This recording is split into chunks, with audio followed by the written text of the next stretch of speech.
Other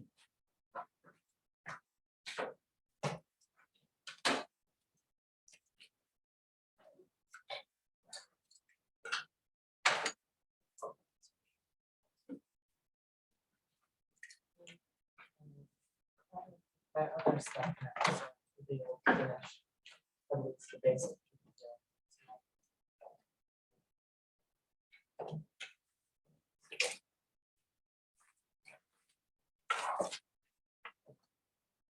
Okay. We will get started. Okay, so I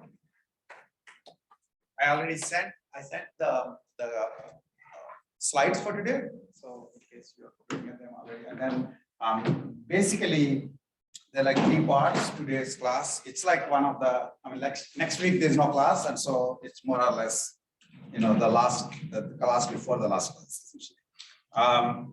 So we will go through like an end of the semester checklist, especially for what are you supposed to do for type 1 and type 2 projects. I mean, I said this, but I'm going to say it again. It doesn't really matter if I say it in Piazza, people don't read it. If I say it here, they say we came late. Some guy actually said that he came late and found out that there was going to be an unexpected exam and was worried. But anyway, so that we'll do that, and then we're going to have any discussion on any questions you might have on the readings that you did on the 2 papers. And then I'll follow that up by the main topic that I'm planning to teach today is POMDPs, which we keep talking about, but you know, kind of I want to go over it. Really, it requires more than 1 class, but at least we do what we can. Okay, so that at least you can connect it. And in fact, it's a nice thing because you can, having looked at belief state planning, it's essentially, you know, all you're doing with POMDPs is you are first of all going down to atomic level. So you're thinking of not factored states, but atomic states. And then you are allowing for stochastic transitions instead of non-deterministic transitions. And then finally, you are allowing for generalized reward metrics. Okay, and that's basically, and then, so it's a generalization of the MDP model. It's sort of what understanding. Some of you have probably heard about it before, but it's a very powerful model that is kind of normative. Nobody tries to solve a POMDP as a POMDP, as we'll see, because it turns out infinite horizon POMDPs are undecidable. Finding the optimal policy for infinite horizon POMDP is undecidable. And for finite horizon, it is p-space hard, not polynomial, but p-space hard. Okay, that's the kind of thing that will happen. But anyway, so that's the thing that we're going to do today. So, okay, that's the discussion. And then, so as I said, there's no class next week. There's a Thanksgiving. December 2nd is the last class. December 5th, basically, it's going to be the presentations day for the type 1 projects, and you're expected to show up even if you are doing type 2 projects, because at the minimum, type 2 people should provide warm bodies to listen to type 1 presentations. But in general, you might learn this stuff. So that's the December 5th. It's part of the class. Okay. And then, so for the type 2 projects, people have already submitted the videos, and then the reviewing assignments have been given. And essentially, I think every project is being reviewed by 3 people.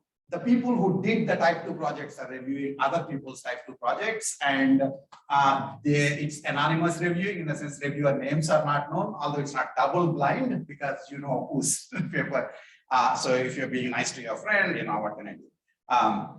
But the point is that, so the reviews, we will look at the reviews that people write, so that, you know, whether or not, you know, their content is full. I've been in area chair for like, you know, multiple conferences. I can tell who read a paper and who just wrote, you know, who called GPT-3 to write a, you know, review. And then, so reviews should focus on both content. Did the presentation clarify the idea to you?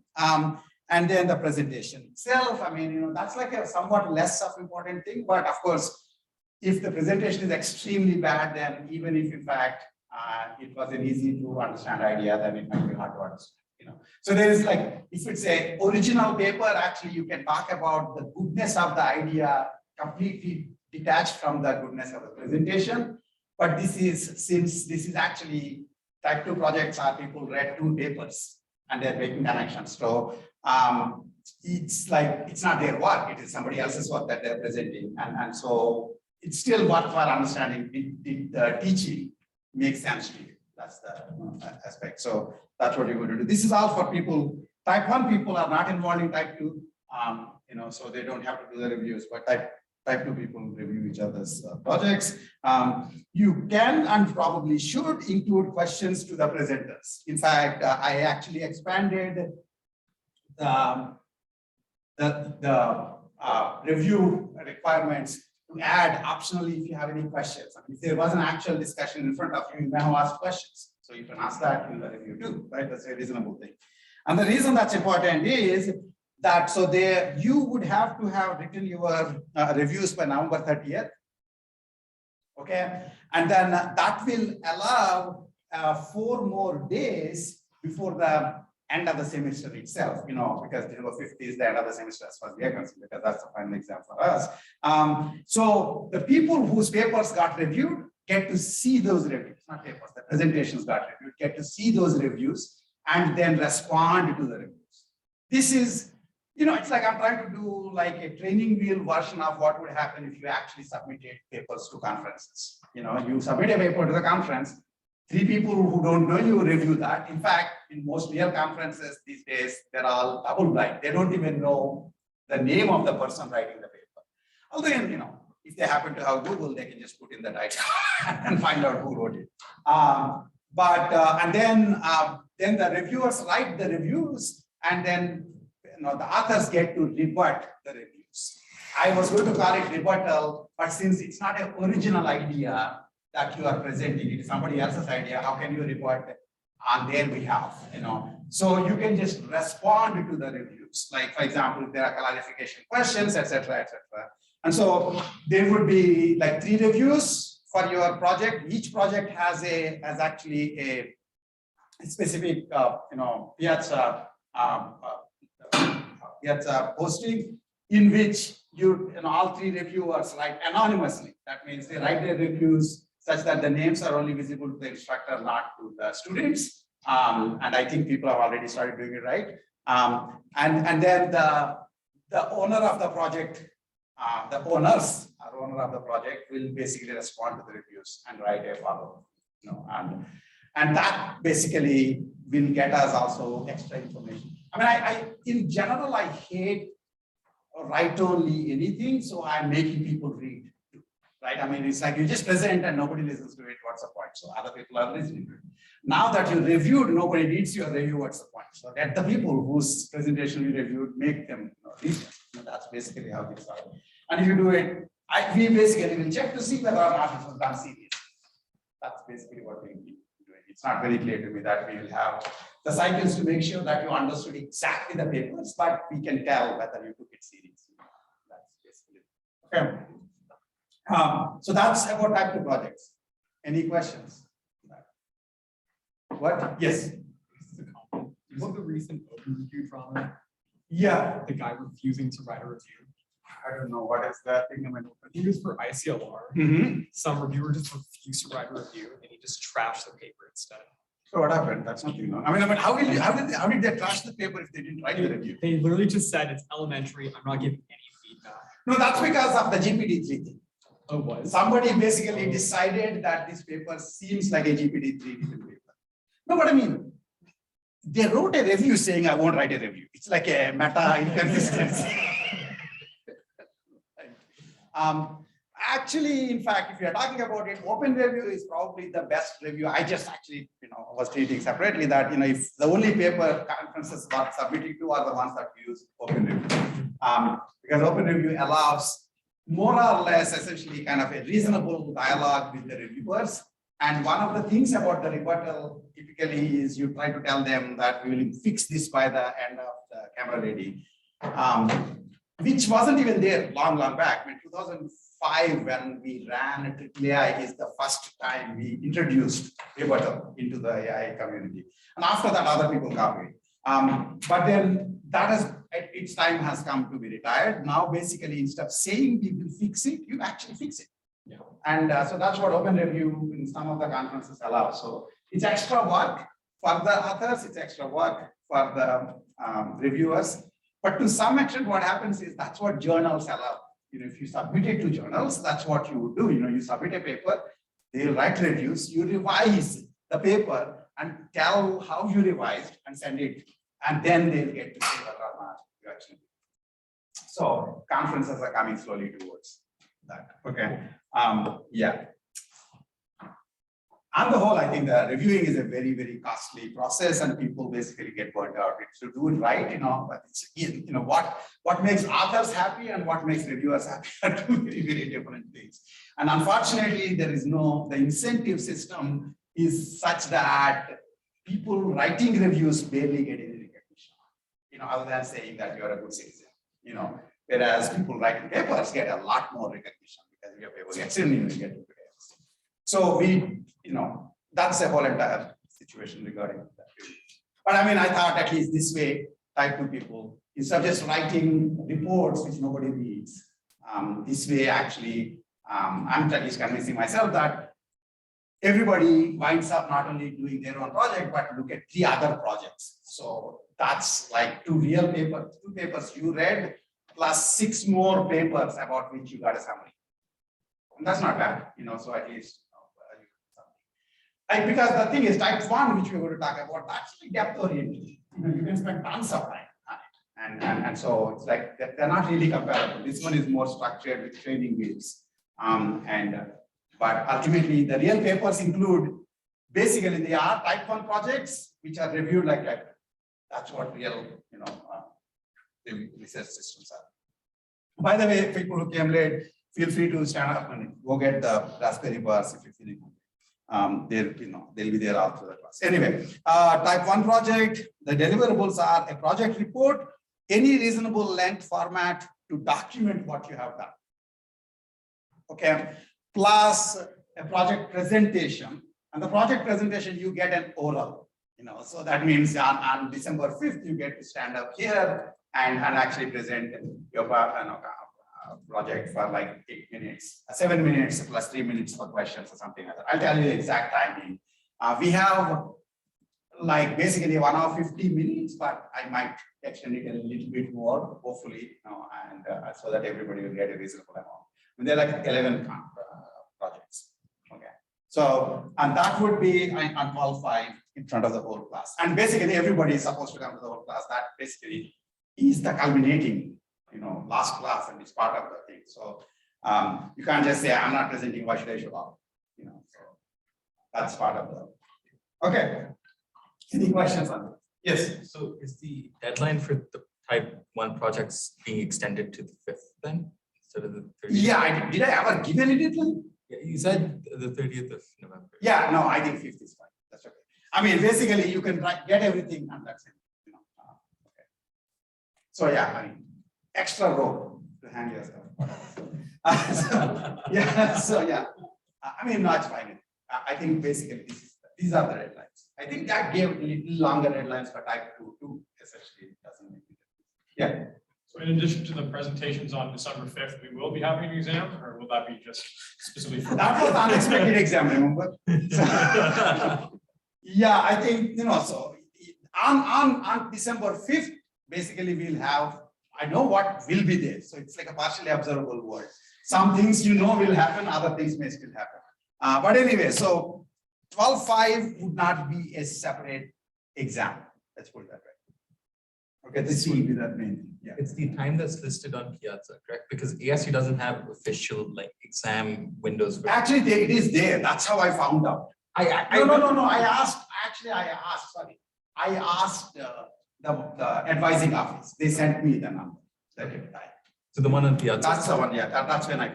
Yeah, you're right that it's not listed because it's not a standard class. Yeah. Okay. Okay, that's about that. And then projects. Okay, and then one other thing, this I think it's like normal drill for people who have taken the class with me before, and it's probably new for the rest of you. It's like a mandatory class reflections. This is actually, again, you have to write it as a sort of a review of the class, not review of the instruction, not about, how great Rav is, which, if you don't say, and if I did it, that will be mad, it's only about what you got out of the class, about, specific things in terms of, that's basically those things are. So list 5 or more ideas about planning and learning that you appreciate over the course of the semester, explain why they appeal to you. List 3 are more non-trivial technical details, non-trivial, of algorithms and our relations between the ideas you understood. The more esoteric, the better. For example, the connections between non-primitive actions in hierarchical task network planning and temporal planning, temporal gap, which is a non-trivial connection across words. The more esoteric, the more impressed I would be that you remembered. List 2 or more ideas that transcend planning and learning that got discussed anyway. And then part 4, list 0 or more jokes you remember from the class.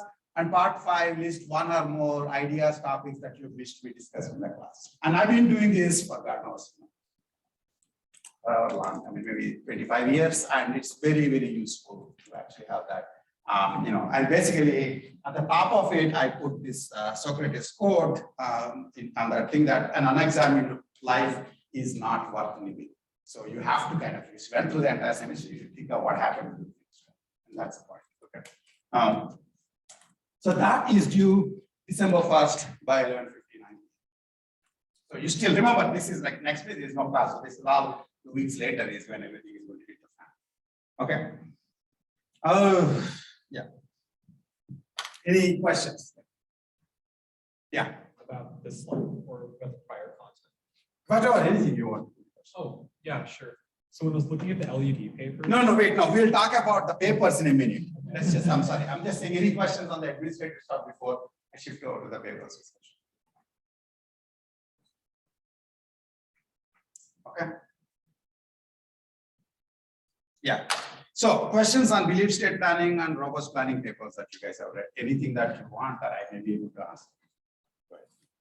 Guess I can ask it now. Mm-hmm. When I was looking at the LUG paper, it's talking about A lug, okay. Yeah. Labeled uncertainty graph. Yeah. the lug, Yeah. unlike the lugs on boots. Mm-hmm. It's talking about sampling a subset of the nodes in the graph. Mm-hmm. Would it have helped to apply something like filter? Actually, there is a version of that paper which uses Monte Carlo sampling. Yeah. Okay. Yeah. It's not exact. Basically, the idea of filtering is something that comes up again today in POMDP in general. Filtering is figuring out what state you really are in, and or whatever. You think there is a distribution over states. You get an observation, you compute a posterior over the distribution of the states that you think you are in. Okay. And that is basically what's called filtering or state estimation. Yeah. Okay. And Kalman filtering is a very specific kind of filtering where you assume that the original prior distribution is a normal distribution. And then the observation basically will, the observation itself will be noisy and that will be a normal distribution. And it turns out that when you take a belief state through a belief state in normal distribution, through normal distribution, you get a normal distribution back. And the reason Kalman is so famous is just because of that. Because these things are connected to actually Bayesian learning. Also, this also happens in Bayesian learning, where you have a prior and then you have an like a transfer function, and then you have posterior. Okay, so the prior, basically you thought you are in some state, this is your distribution. The transfer function says, the observation comes with some noise, and the posterior could be in an arbitrary distribution. In general probabilities, the problem would be probability distributions is how easy is it to compactly specify the distribution. Okay, one of the great things is if the transfer function is also a normal distribution, then the posterior will also be a normal distribution. And all that changes is the mean and the variance. You see what I'm saying? And that's like a huge advantage. And it's like this is connected to those of you who may have taken machine learning courses or Bayesian learning. There is this notion of conjugate distributions. And a conjugate distribution is such that in a prior with the conjugate distribution will get you a posterior, which is again in the same syntactic form as the prior. Syntactic form. Okay, so normal distribution gives rise to normal distribution. Remember, this is not required at all. You could very well have started with a normal distribution. I mean, you could have started with some distribution, let's say, and then after the posterior becomes a crazy distribution. And then representing the crazy distribution requires a lot more parameters. It's no longer normal distribution. It's the compactness of specification. You see what I'm saying? So in general, if you have this kind of an arbitrary shaped distribution, what are you actually doing? You may very well be, in the real world, you may very well be having an arbitrary distribution and an arbitrary transfer and another arbitrary posterior distribution. If you apply the Bayesian update, that's what you will get. Since this is too costly, you'll just, I'll put a normal over this, I'll put a normal over this, I'll put a normal over this. You see what I'm saying? So that is, and then that sort of an approximation is basically Kalman filtering. Okay, Kalman filtering assumes that the noise is Gaussian and the original distribution is Gaussian and the observational noise is Gaussian. And then the next distribution also be Gaussian.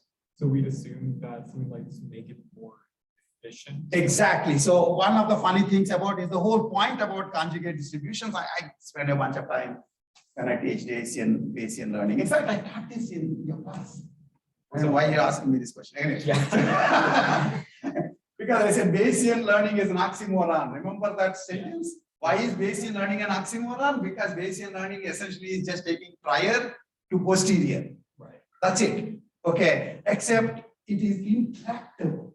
It is intractable because the posterior distribution can be of arbitrary form, and representing that posterior distribution correctly will become pretty painful. And there are two ways people deal with this. One is, function approximation.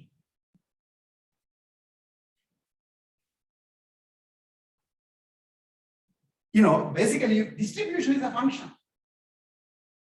Probability distribution is a function. It just has additional properties. The area under probability distribution curve, minus infinity to plus infinity, if you integrate it, it will be 1. That's all. It's a normal function. It's just that its area will be bounded by it. It's exactly 1.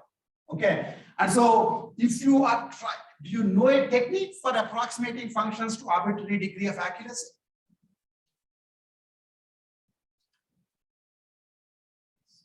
Regression. What else? So least square regression, what else? What techniques do you know for representing functions with arbitrary degrees of accuracy? What? Okay, what else? Anybody? Okay. Neural network? Tell me the answer. What? Somebody is saying something. Who said that? Okay. Okay. You all want to know neural networks, but you don't know how to use them. Neural networks. That's the answer. You see what I'm saying? How do you think stable diffusion works? How do you think GANs work? They're all essentially approximating probability densities.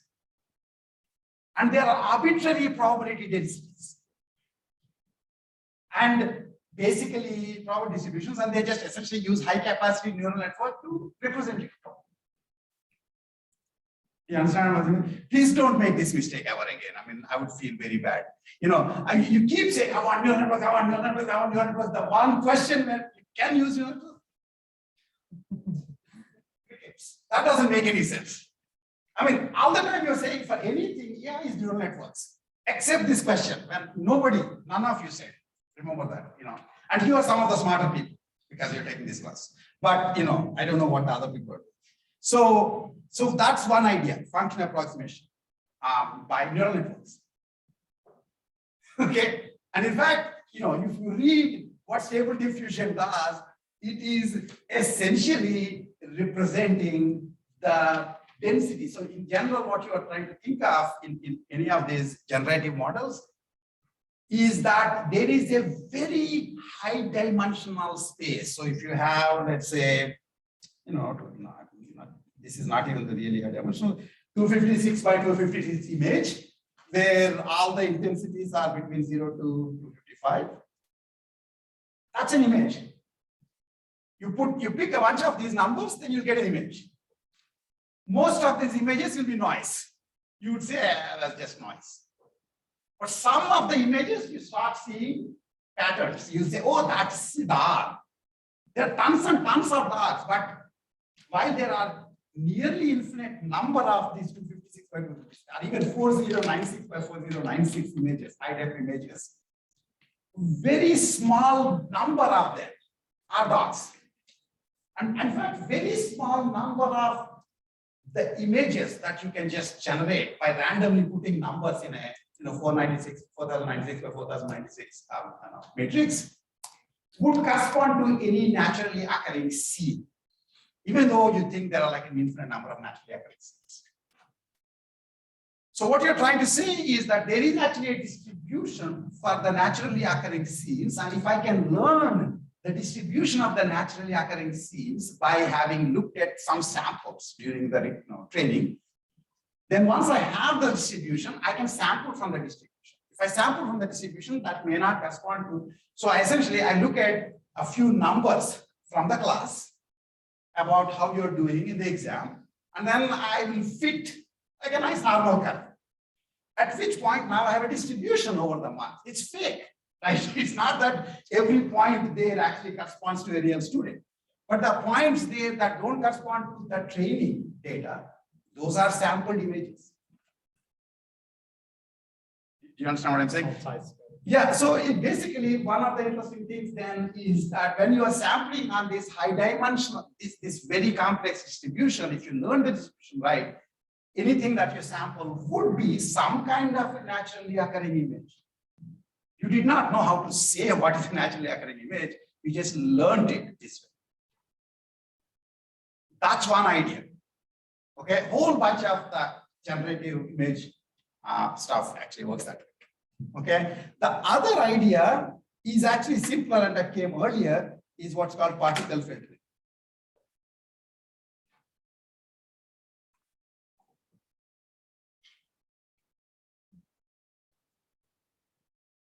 What particle filtering does is, why should I represent? So basically, remember, what we are doing essentially is I have some marks in the class,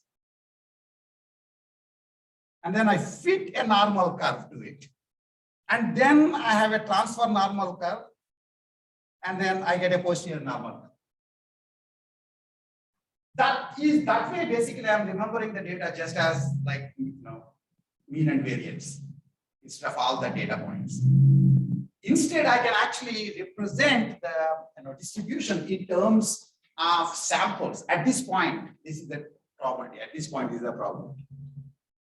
And the question is, how many samples do you keep? Let's say you will keep 1,000 samples. Then the question will be, where would you put those 1,000 samples in getting an approximation for the distribution? And then making sure that you kind of shift the distribution. So basically, you might start with 1,000 samples in more or less uniformly spaced, and after the posterior, the posterior becomes mostly kind of a normal, and then there's a whole bunch of interesting variations, and then again becomes normal, more or less flat. So you would wind up putting more samples in this region, more particles in this region. That's particle filtering. Okay, so two ways of approximating crazy I know that's not exactly the question you asked, but it's a useful thing to know. It's a good extension. Yeah, it's a very useful thing to know that. It actually would be very relevant when we come to one. Other questions?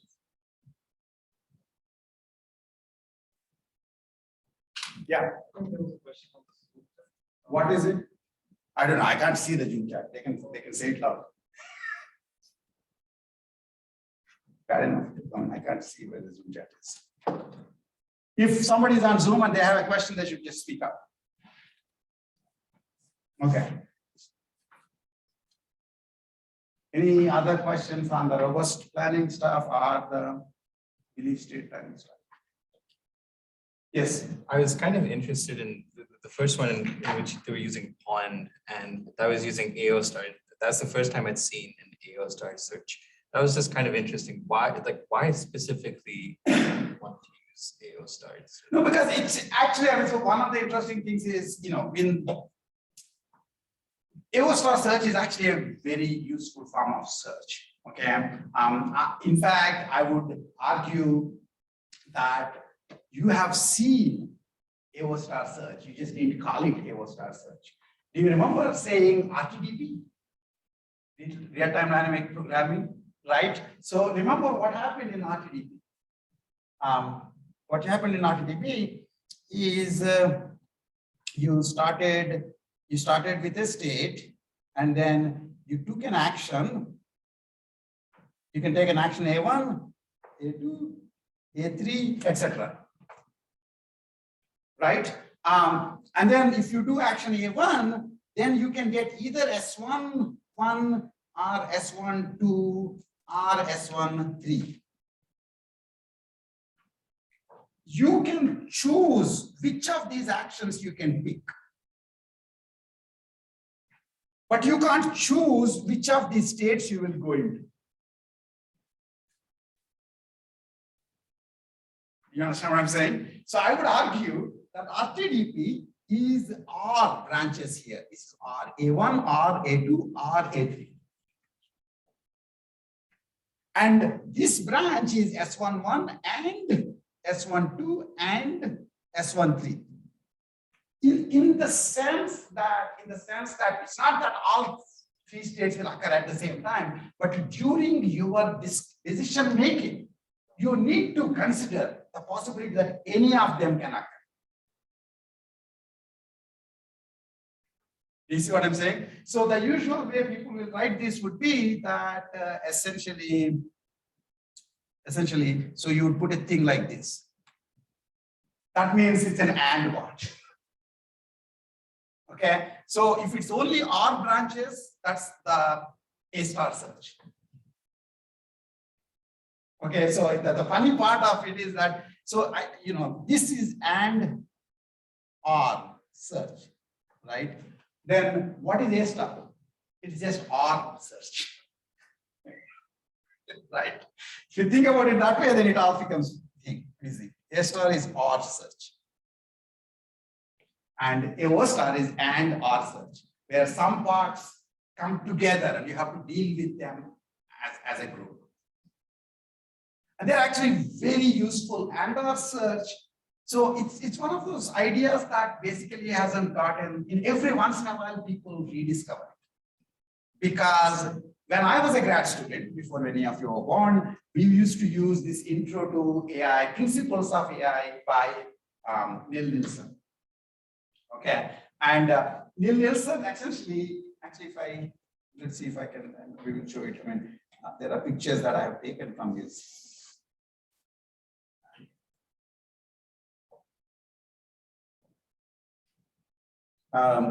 So he essentially teaches, in the textbook, you have both A star search and AO star search. I don't know.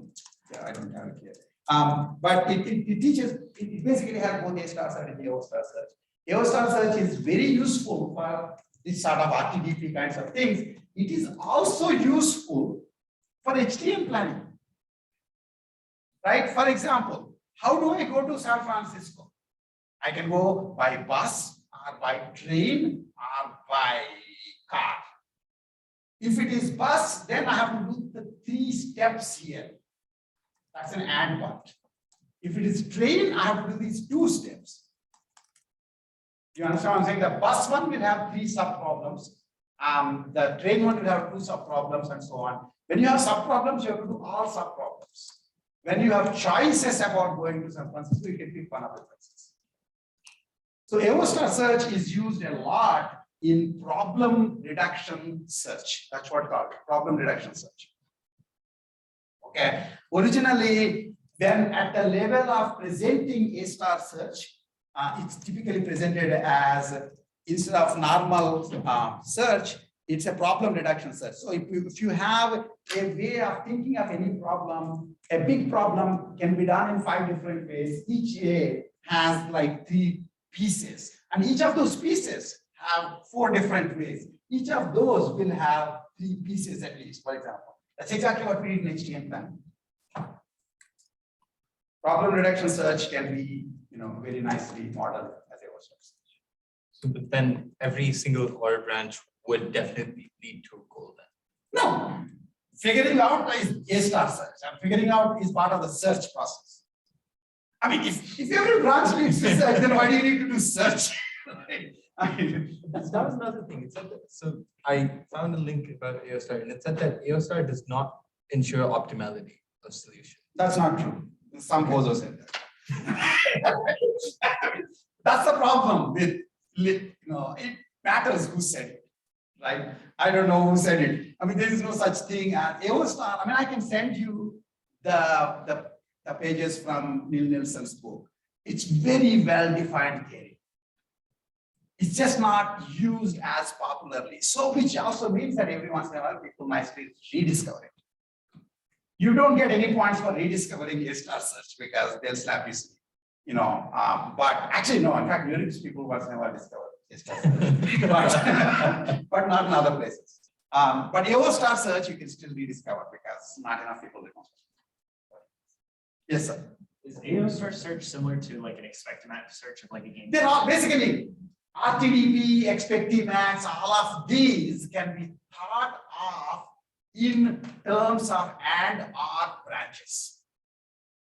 Okay, so the question you are asking is like this, actually. In fact, there is a star regime, and as part of a star regime, you have, of course, the standard A star algorithm. There is also RTA star, real-time A star algorithm. People remember this. Okay, and then there is the AO star. In general, AO star is like more closer to the dynamic programming regime. There is a standard AO star. So the RTA star is what's called online. A star is, it basically looks for the optimal path up front and then just does it. RTA star essentially, so it's like the strangest part actually. So let me say this. So the standard A star very well. I may have mentioned RTA star in passing in the last years in the 471, but many of you probably never heard of it. Okay. On the other hand, you don't know AO star, standard AO star. You don't know, but you know the online AO star. Online AO star is RTDP, expect-to-max, all of these. See what I'm saying? So in fact, since we just said this, let me also say that online RTA star works like this. You are again, basically imagine a single agent search in a deterministic world where it doesn't have time to find the full path. Right? I mean, just because it's determinist doesn't mean that finding the path is cheap. It's cheaper maybe than stochastic, but it's not cheap.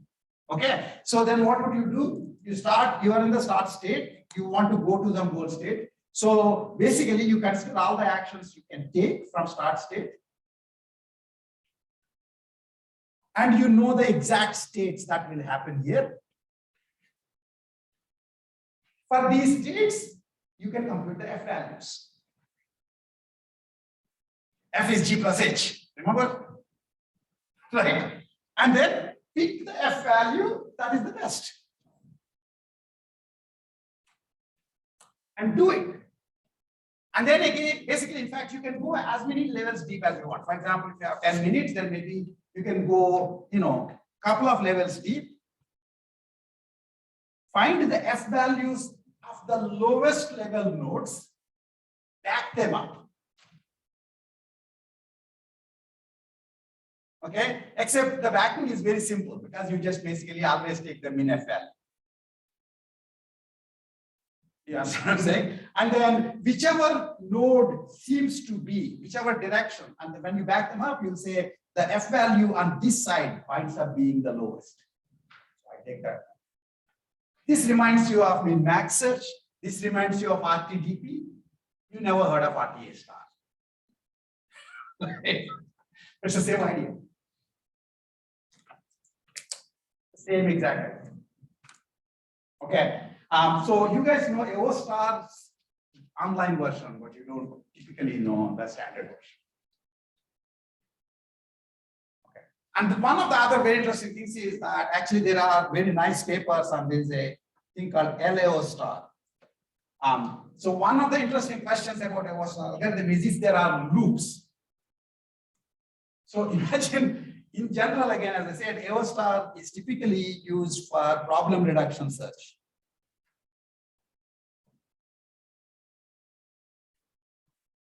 But problem reduction, typically when you are reducing a problem, original problem, and after some number of reductions, you get the original problem back. That's not good. That's like a loopy thing. So normal problem reduction basically will take the bigger problem and make it smaller. Instead of, basically the same problem comes back after some number of reductions. If you think of states in the RTDP as the subproblems, you can get back to the states again and again. Right? So there are loops. And so finding policy, solving MDPs by searching AO star search in a closed form will require slight improvements for the AO star algorithm. There's a very nice paper. Actually, if you're interested, read a paper on LAO star search by Eric Hansen, which is, as things would have it, I'm going to use his slides to explain POMDP. And Eric Hansen, is a professor in Mississippi State. It's done very nice work with POMDP.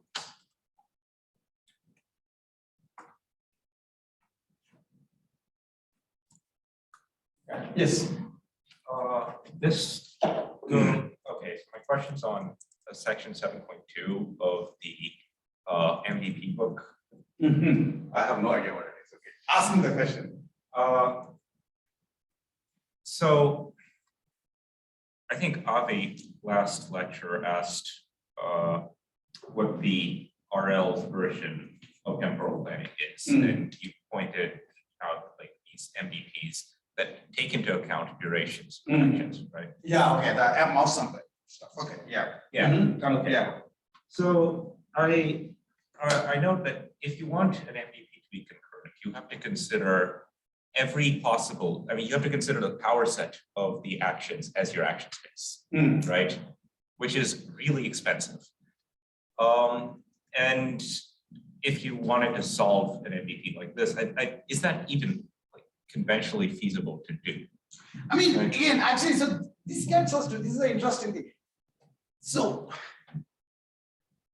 the question of what is conventionally feasible used to be a big issue. And in fact, the joke in my group is that things like POMDPs, they're just nice ideas. Nobody will try to solve a problem as POMDP, because for the longest time, with the available computing power, the best POMDP problem that you can solve is this problem called Tiger, which has and you can give like a 3.5-hour tutorial in AAA about how you're solving it. Okay. And because in general, POMDP optimal, it's like extremely hard to do. So that, for a while, people used to actually try to care about, we are trying to do it optimally, and this is, and how bad is the algorithm, and can I improve the efficiency while keeping optimal? And those are very relevant questions in that case. Nowadays, essentially, people don't ask those questions. Essentially, you can just say, it's a POMDP, how do I care? I just see what I'll do an action, and then if it is ergodic, I will live to see another day, and, and if not, I die. My agent will die. So the answer to your question is yes, those are hard. Basically, power sets are, but that's not different from normal temporal planning either. The probabilities aren't doing anything extra. It's just, there's a difficulty because of the, MDP versus A star aspect.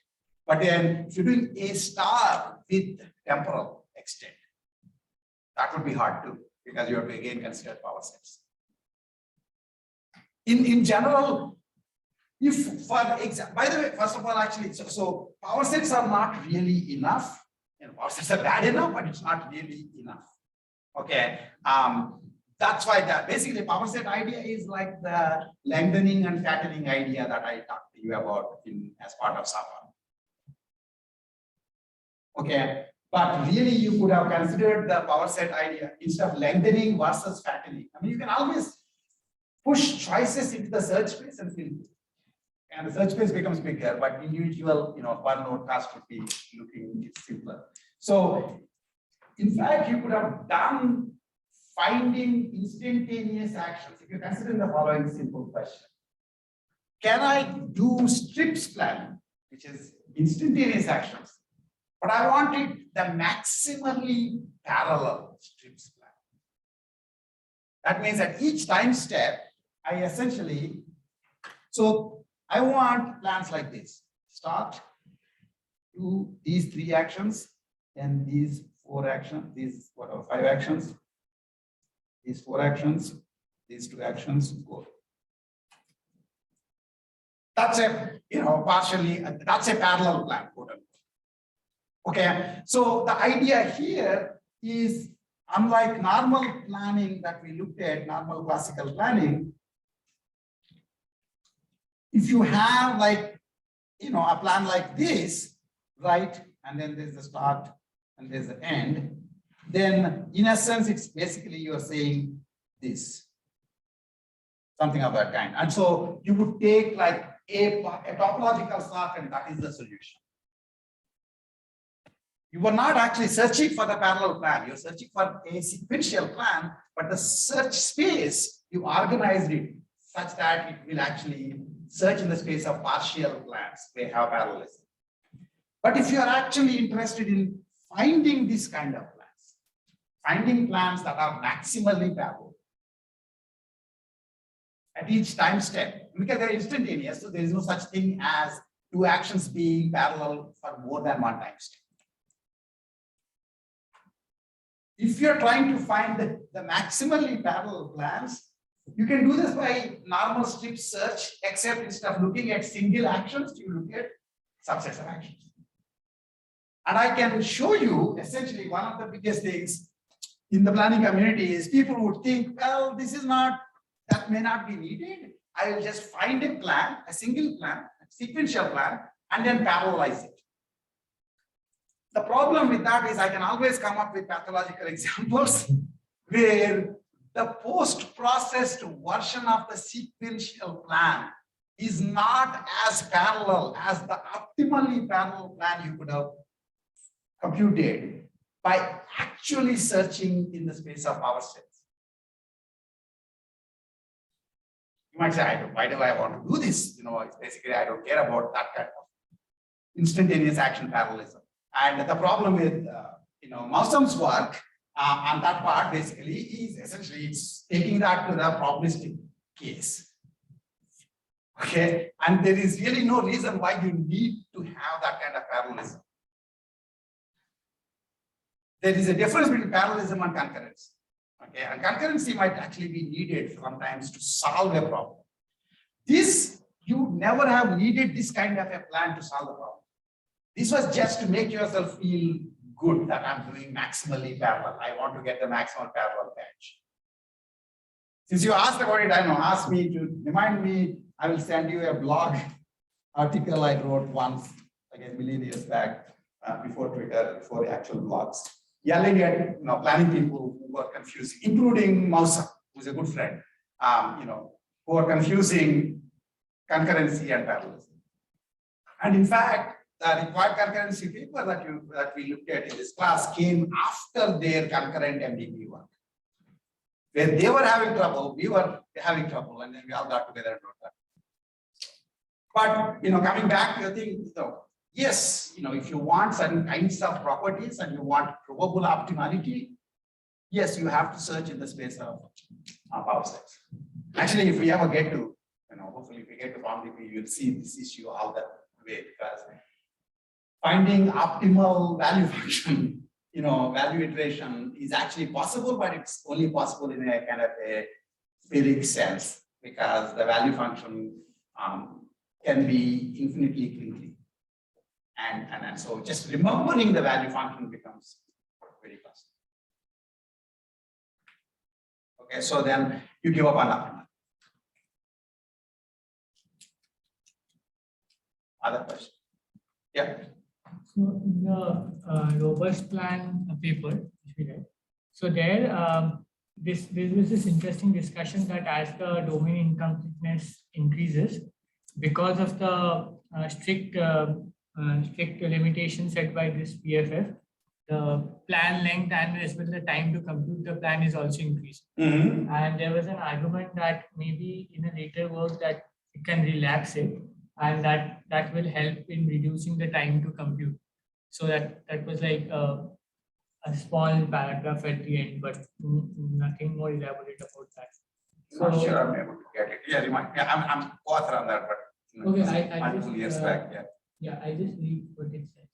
So it says that relaxation employed by PFF that ignores all but one condition in effects of actions, while enables an upper bound computation for plan robustness, is probably too strong and causes unnecessary increasing in plan length. So, so again, this is actually, let me answer that question. I know where you're going with this. I cannot remember what we were writing. So, in general, if you define the metric for robustness, okay, this is the level of robustness I want.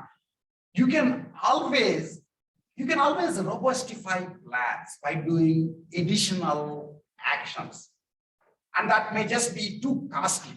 Like for example, you can robustify plane travel by having a lot more safety features installed. Do you understand what I'm saying? And similarly, even when I'm doing an actual plan, I can wind up doing additional actions that will just ensure that I have reached an intermediate state before I go to the next state, etc. And there, you could actually be overdoing this. In the sense, that way you will be considered like paranoid. You're not just being robust, but you also being paranoid. Okay.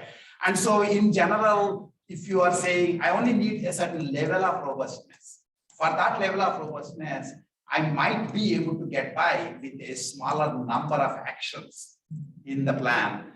But because of the way we are estimating robustness, we might actually be putting extra, So it's a kind of a connection between admissibility of the heuristic we are using, which is basically computing the robustness. That actually is connected to something that I will get to today, which is one way people solve POMDPs is to look at their over and under constrained versions. What is the over constrained version? I can't see a thing. And we can form and plan. Under constrained version, I can see everything. That will be POMDP. Okay, one is NOMDP, non-observable MDP. Okay, then one is, the middle is POMDP, partially observable MDP. And then FOMDP, fully observable MDP. And FOMDP is a retronym, because up until POMDP scale, people used to call FOMDPs just MDPs, I don't know, this is like a grammar lesson, suddenly, English vocabulary lesson. But so what we call MDPs are actually POMDPs. Right? So you are trying to solve POMDP. So you will consider an under constraint version, which is a POMDP, over constrained version, which is a NOMDP. And this will give you conformant plans. This will give you normal MDP policies. And then you can find the optimal policies in both cases, find their value, and then that gives you an upper and lower bound for the POMDP policy. And you can use that to actually do search better. So that's, if one of the hopes is that the things that are in the discrete version are also there in the POMDP. And you can actually make the connections, beyond all the distributions and Bayes theorems, Bayesian updates. The conceptual ideas, many of them remain the same between village states planning in discrete versus So just a follow-up. So what I was thinking was, here, let's say rho is used for robustness, so it says, let's say rho 0.4 we have to achieve. So by saying 0.4, it can be 0.4 or 0.8, both satisfy the condition. But the cost of achieving 0.8 might be in some other. That's what is the point. So if I don't correctly estimate the correct robustness, I might wind up putting extra actions to make it more robust. And just to be sure that I'm more than 0.4, but then I have actually become 0.9. If I did estimate correctly, then I can do it, right? That's basically the point. So do we, like in general, do we need to have multiple objectives when we are trying to optimize to ensure that, let's say, we don't overcomplicate on one thing? That's normally true for many, many interesting problems. There will be multiple objectives. Like even in our temporal planning homework, I felt that way. Like when I was playing. Yeah, but that was the whole point of SAPA, right? I mean, the SAPA heuristic essentially separately estimates the two pieces, the make span and the cost, and then combines them. By the way, how many of you know Hassani's theorem? I wanted to mention this just to feel good about it.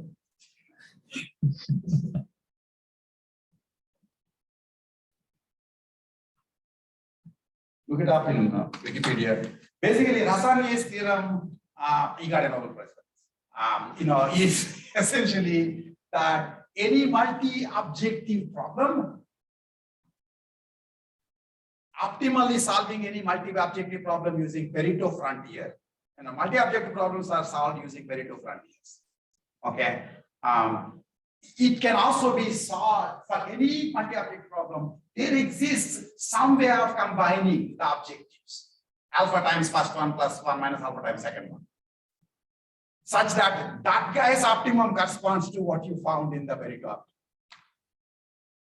It's a strange theorem, it's an existence proof theorem. And so in fact, many people, when are faced with multi-objective search really should be done as a Pareto frontier. Cost, time. Okay, rather 1 by cost and time. Okay, so if you have, actually, the lower cost is better. We want better, right? So basically, every temporal plan would be how much time is it taking and how much cost is it taking. And you would say that if I have a plan like here, you would say this plan is Pareto dominated.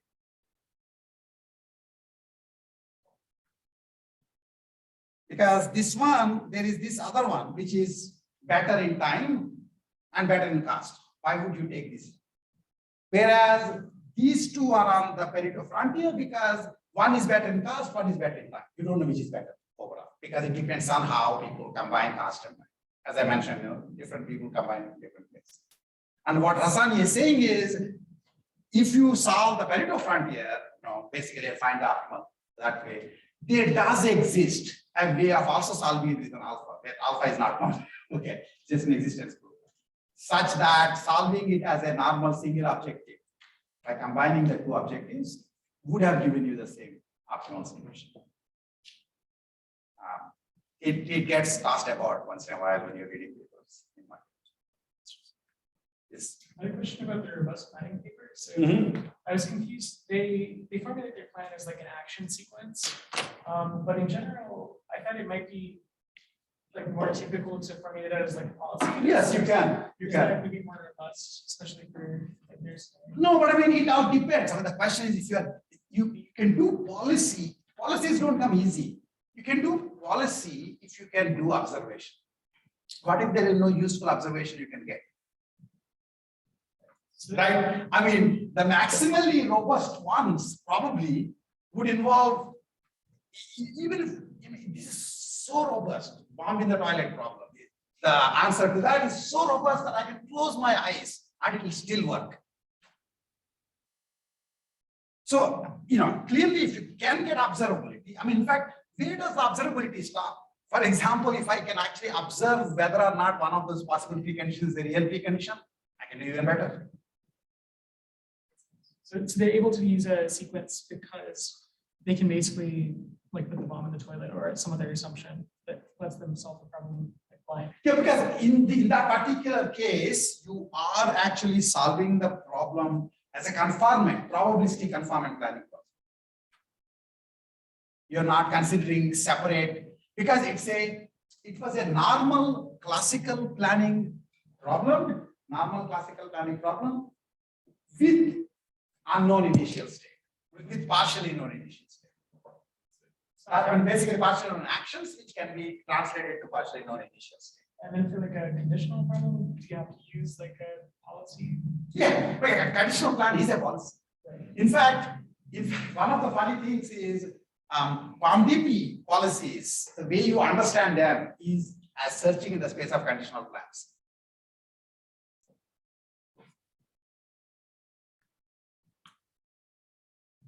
Okay.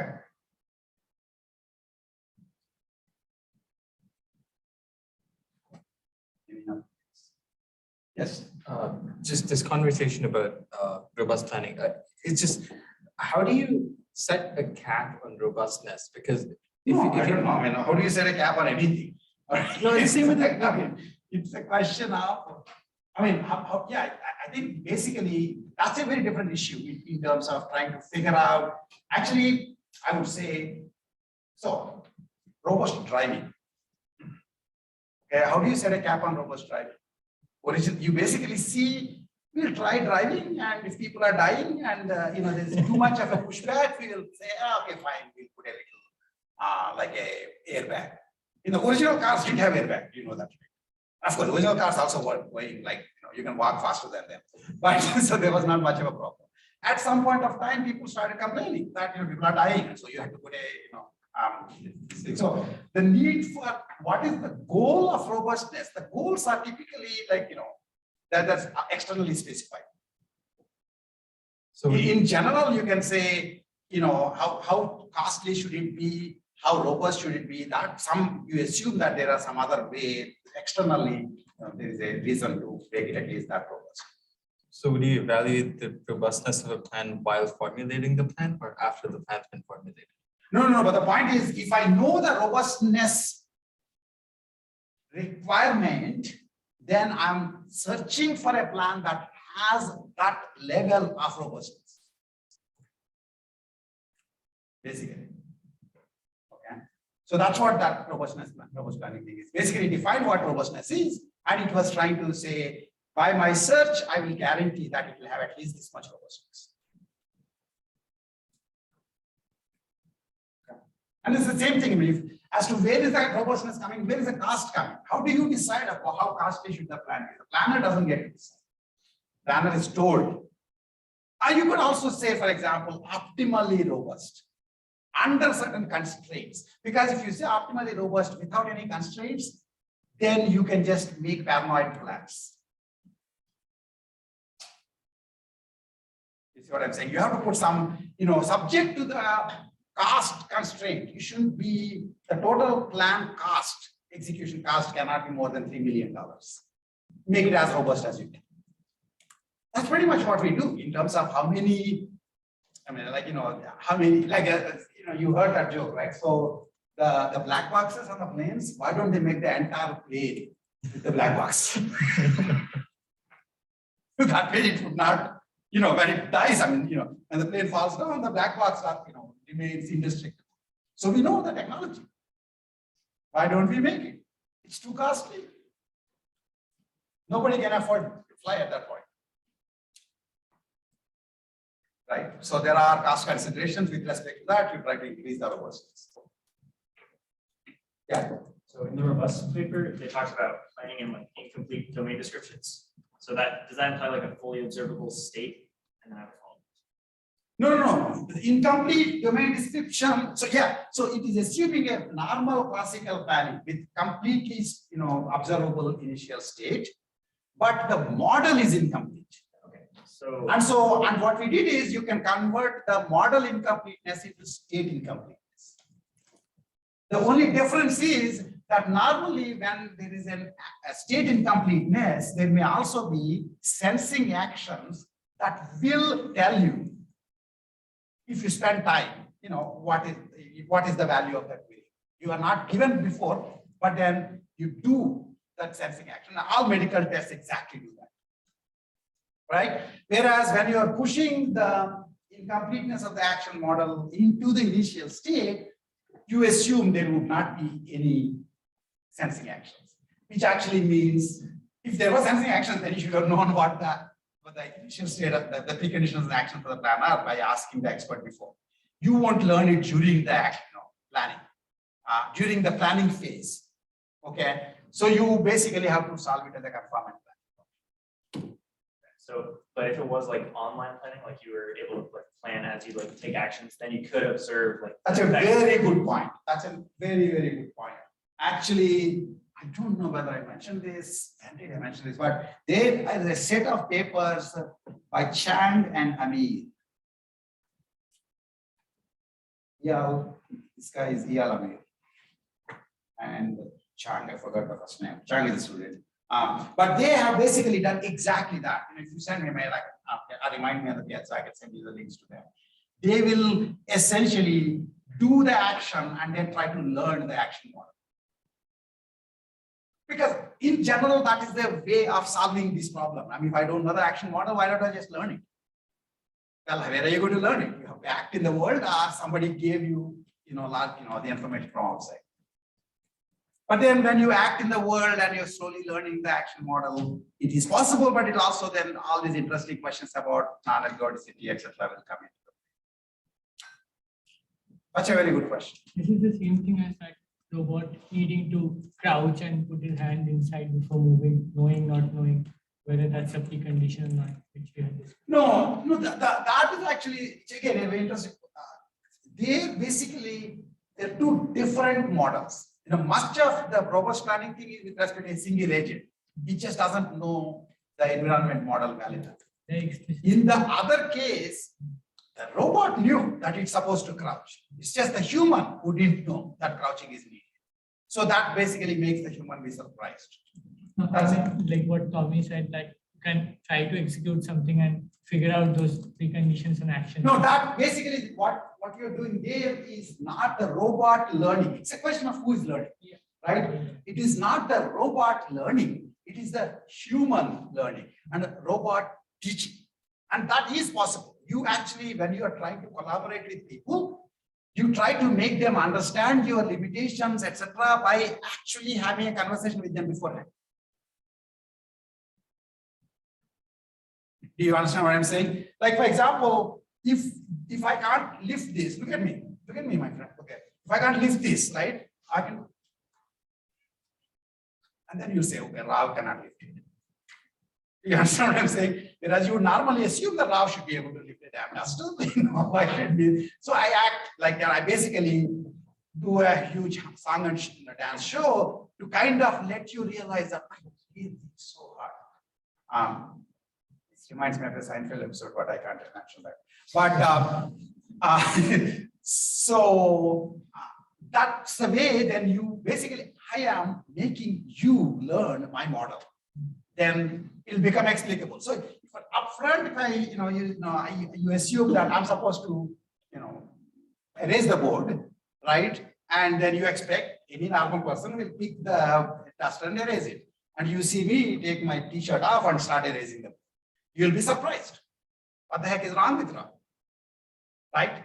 Whereas if you knew that I can't lift the duster because the duster is either, basically pasted or screwed tied to the board or something, then you would know that, okay, he can't do it that way. So it's reasonable that he's using his t-shirt. So that's what happening. The question is, who is learning? That becomes important.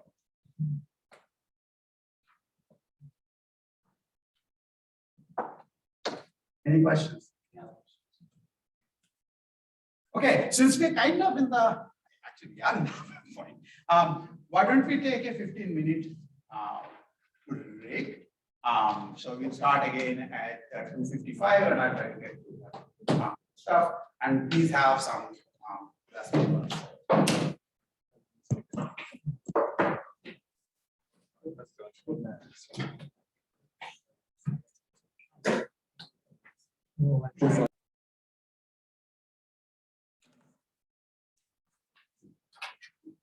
Okay, so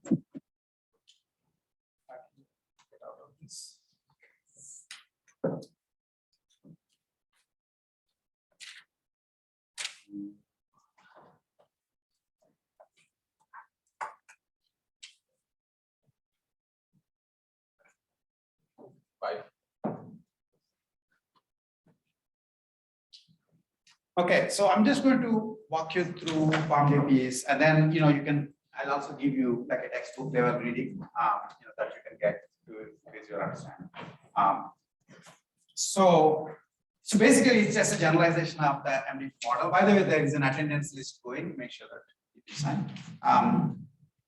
And then, so as I said, I'm using Hanson's tutorial, Eric Hanson's tutorial. So, first of all, like a high level things, essentially partial observability can come along with every other thing. There are all these other problems together, so each of them can be independently picked. So actions have stochastic outcomes, observations are, and so when you have stochastic outcomes already, you have, so there could be initial state is unknown, and you can have a deterministic action, you can still have initial state is unknown. Initial state being unknown essentially means it's actually a distribution of states. Okay, and then if you have observations after the action, if you have an observation, that's evidence. Basically, that's like the Bayesian update. Once you know the evidence, you can actually get the posterior on the state distribution that we'll see in a minute.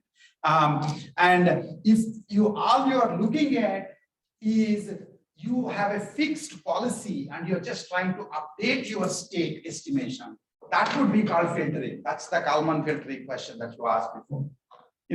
So just as Markov chains are the passive version of Markov decision processes, hidden Markov models are the passive version of POMDPs.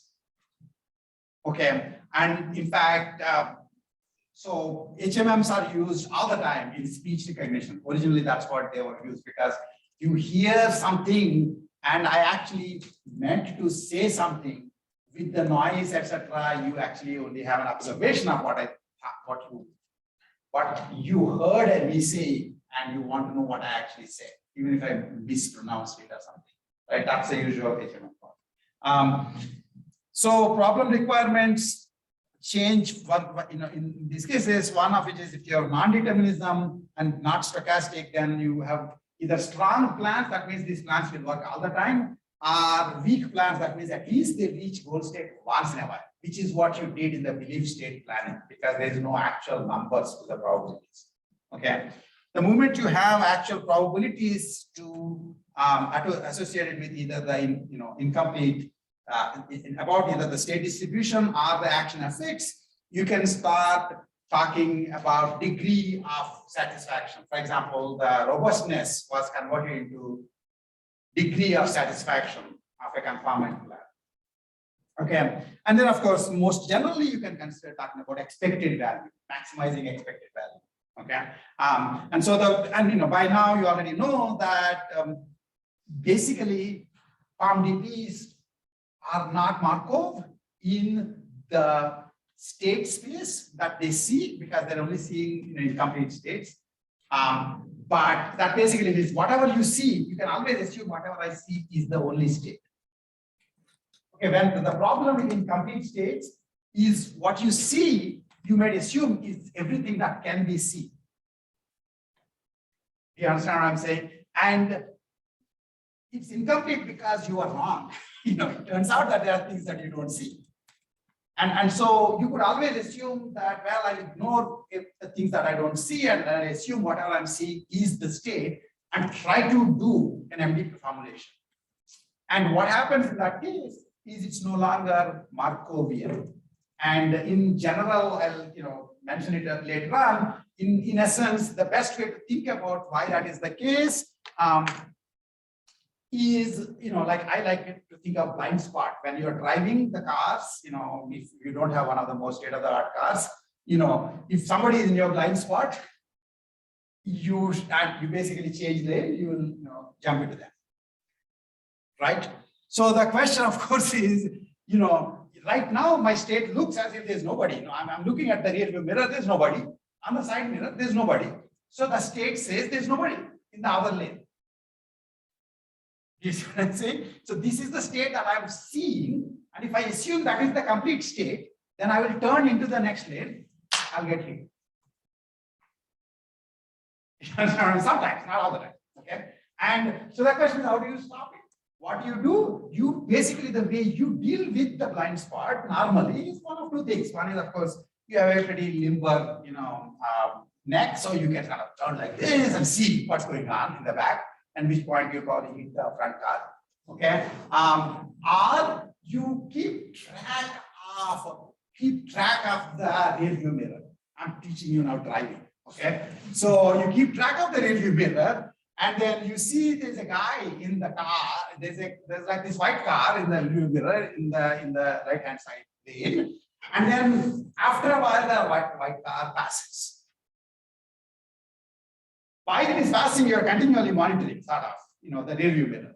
And you know that cars don't fall from the heavens. Okay, so the only white car that is in the right lane passed you by. At this point, using laws of physics, you know the state. You understand what I'm saying? You know that there is nobody in the right lane. So it's safe to turn. What you did there was you reconstructed the full information about the state from what? Reconstructed the full information about the current state based on history of partially observed states. Do you understand what I'm saying? So that's the beauty of it. So, when you have partial observability, the agent may think that what it sees is the only state. So that's basically observed state, O. Okay, but normally O is in the fully observable case, O equal to S. Observed state is the same as the real state. In the partially observable case, O is not equal to S. But you can reconstruct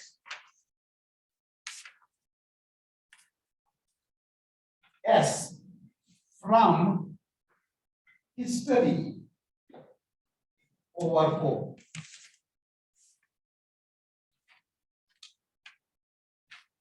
This is why POMDPs are called not Markov in the observed states. They are history dependent. Remember, the property of Markov is what happens when you do an action in the current state should only depend on the current state. According to my observation, I am doing this action of getting into the right lane. If the observed state says there is no car in the right lane, sometimes I'm getting into an accident, sometimes I'm not getting into an accident. You see what I'm saying? And it's not because the action is non-deterministic. The action is deterministic, reasonably deterministic. But I just I assume that O is equal to S. Had I reconstructed S from O, then I would be Markov. That's the thing that you want to understand, as to why POMDPs are not Markov by themselves. And so to reconstruct, either you can reconstruct, which is like the more obvious things that we tend to do. That means you solve POMDPs as a history-dependent Markov process in the observational states. That's one approach. So one approach for POMDPs is, approach one is solve POMDP as a history-dependent MDP. Actually, you shouldn't say M anymore because Markov, it's an oxymoron. History-dependent Markov is oxymoron, right? Because you can't be history-dependent if you're Markov. So history-dependent MDP in observational space. That's one idea. This is kind of heuristic because the question is, how much history are you supposed to remember? I mean, I made this nice thing about, I'm such a good driver that I gave you this good idea about how to deal with blind spots, etc. But in general, how much history are you supposed to remember to reconstruct the state? Okay. The other idea is just search in belief space.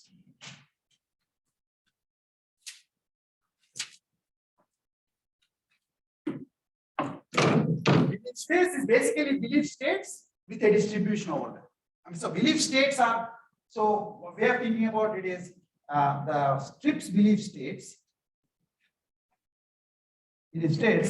are a set of atomic states. Okay, and a probabilistic belief state is a distribution over atomic states. And clearly, probabilistic belief state is generalization of strips belief state. Right? Because if you want certain states not to be present in the belief state, you will give them probability 0. Furthermore, you're actually expecting, so one interesting, actually probabilistic belief states are both a generalization and have more knowledge than non-deterministic belief states. Because in a non-deterministic belief state, I will say, I'm in either state S1 or S2 or S3. Okay, I'm not giving you any numbers. It could be that 0.99 probability I have an S1 and 0.005 S2, 0.005 S3. Versus I'm in 0.333 in either of those states. All of them would be considered non-deterministically equivalent belief states. Whereas a belief space representation basically would say each of them will be a different distribution. And you actually can ask, say, one belief state would be 0.33, 0.33, 0.33, the other one will be 0.99, 0.005, 0.05. And you need to have this extra information. So you have kind of taken more information from, about the states you are in. And that basically can be used, you can do expected value reasoning. Okay, so again, as I said, MDP, if you are doing prediction, if somebody else's MDP is your Markov chain. Or rather, your MDP is somebody else's Markov chain. And your POMDP is somebody else's hidden Markov model. Do you understand what I'm saying? The thing is in the POMDP, you're doing decisions. You can't see what you're doing. You're only getting observations.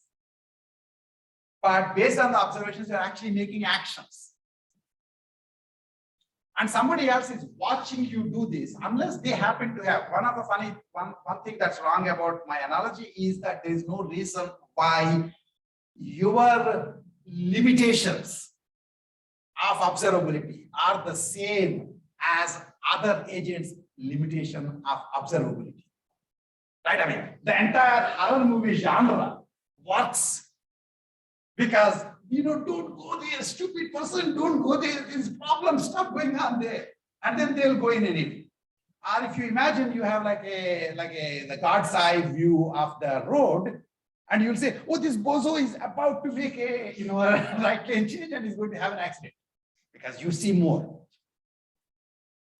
But assuming, in fact, it's the same exact observational limitations, then your POMDP is somebody else's HMM, hidden Markov model. Okay, and hidden Markov models actually have all sorts of interesting, properties. For example, the original way to learn the parameters of a hidden Markov model is how expectation maximization algorithm was discovered, Baumgart's algorithm. But anyway, not much about that. So POMDPs are worse than that. So the definition of POMDP agent during execution is like this. The states are hidden. You can't see them. Okay, and what you get is observations from the states. So the true state tells me exactly where each of the cars around me is, but my rear view mirror and my the side mirrors tell me partial information about where the cars are. You understand what I'm saying? What that means is many real world states correspond to the same observational state. Okay, so basically many real states may correspond to the same observational state. And this is the whole point of partial observability. That's the problem with the bomb methodology, because both packages look, and the package has the bomb or not has the bomb, doesn't have the bomb, it looks exactly the same. Okay, and so basically the two real states then got mapped into the same observed state. That's how partial observability comes. So anyway, the agent can only make its decisions based on what it is observed. Ultimately. Okay, so it is using the observation to decide what action it does. Having done that action, just a second. Having done that action, it obtains a reward. A very interesting question here. Is the reward probabilistic in the execution time? It's actually a very interesting question. Even if you did not know whether or not there was a car in the blind spot, after you made the action, the reward will flow over you. Could be bloodbath. Did you guys see this? Right? It's not like, oh, it's like partially observable, so maybe I only partially observe. No, there is no partially feeling pain. You fully feel pain. You understand what I'm saying? Reward, this is the point about reward. Reward is just immediate, it just flows over you, whether you like it or not. So in fact, that's how you could have said, oh, looks like there was a car here. So as you're dying, right, the last thought that will pass through your head, oh, it looks like I have a better state estimation. Oh, I'm done. So interestingly, reward actually is a sign of the state.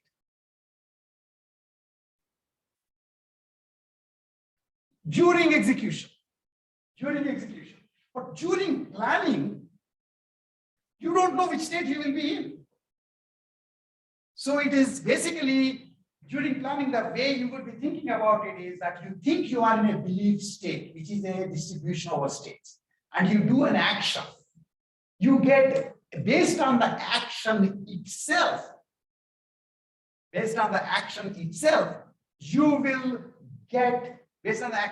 you will get a new belief state. That's basically, that's part of what you did in the belief state computation, progressing each of the states to the state's action. That's the kind of thing that will be done, in computing the new belief state given the action. And there'll be, because there are probabilities, there'll be multiplication and stuff. I'll show it to you, but that's basically what's being done. And since at that time, you don't actually know what observation will come after doing that action, you have to assume that the reward you feel is essentially the expected reward from all of those states. So if I'm in this state, I would have filed RS, but then P of S is the probability. Actually, let's say belief state is P, then P of S is the probability of the state S. Multiply that by the reward, that would be the expected reward you expect. So during the planning, you think in these terms, expected reward terms. During execution, you will feel it. Do you understand what I'm saying? But here is the interesting thing. Just because you did the execution, it doesn't really mean that you will know the state fully even then. It's an interesting question. So even after an action, even after you execute an action, you don't necessarily know what the state is. It's just that the reward is a partial indication, a little bit more indication, in addition to the observation. Okay, so that's basically the model. And then you do an action, you get a reward, and then if you live, you get a new observation from the new state. You do a new action, you will again feel the reward, and this is basically what you've done. And if this is your life, what you're trying to figure out is how do I go from the observations to actions, which is my policy, observations to actions, to maximize the expected reward that I accumulate. Okay, you understand that, right? And that's basically what you're trying to do, except it's not Markov in terms of the observations. So if you want to do it in terms of observations, you have to actually take the history to pi. And the policy would be, if you're doing it in terms of observations, then the policy pi is history of O to A.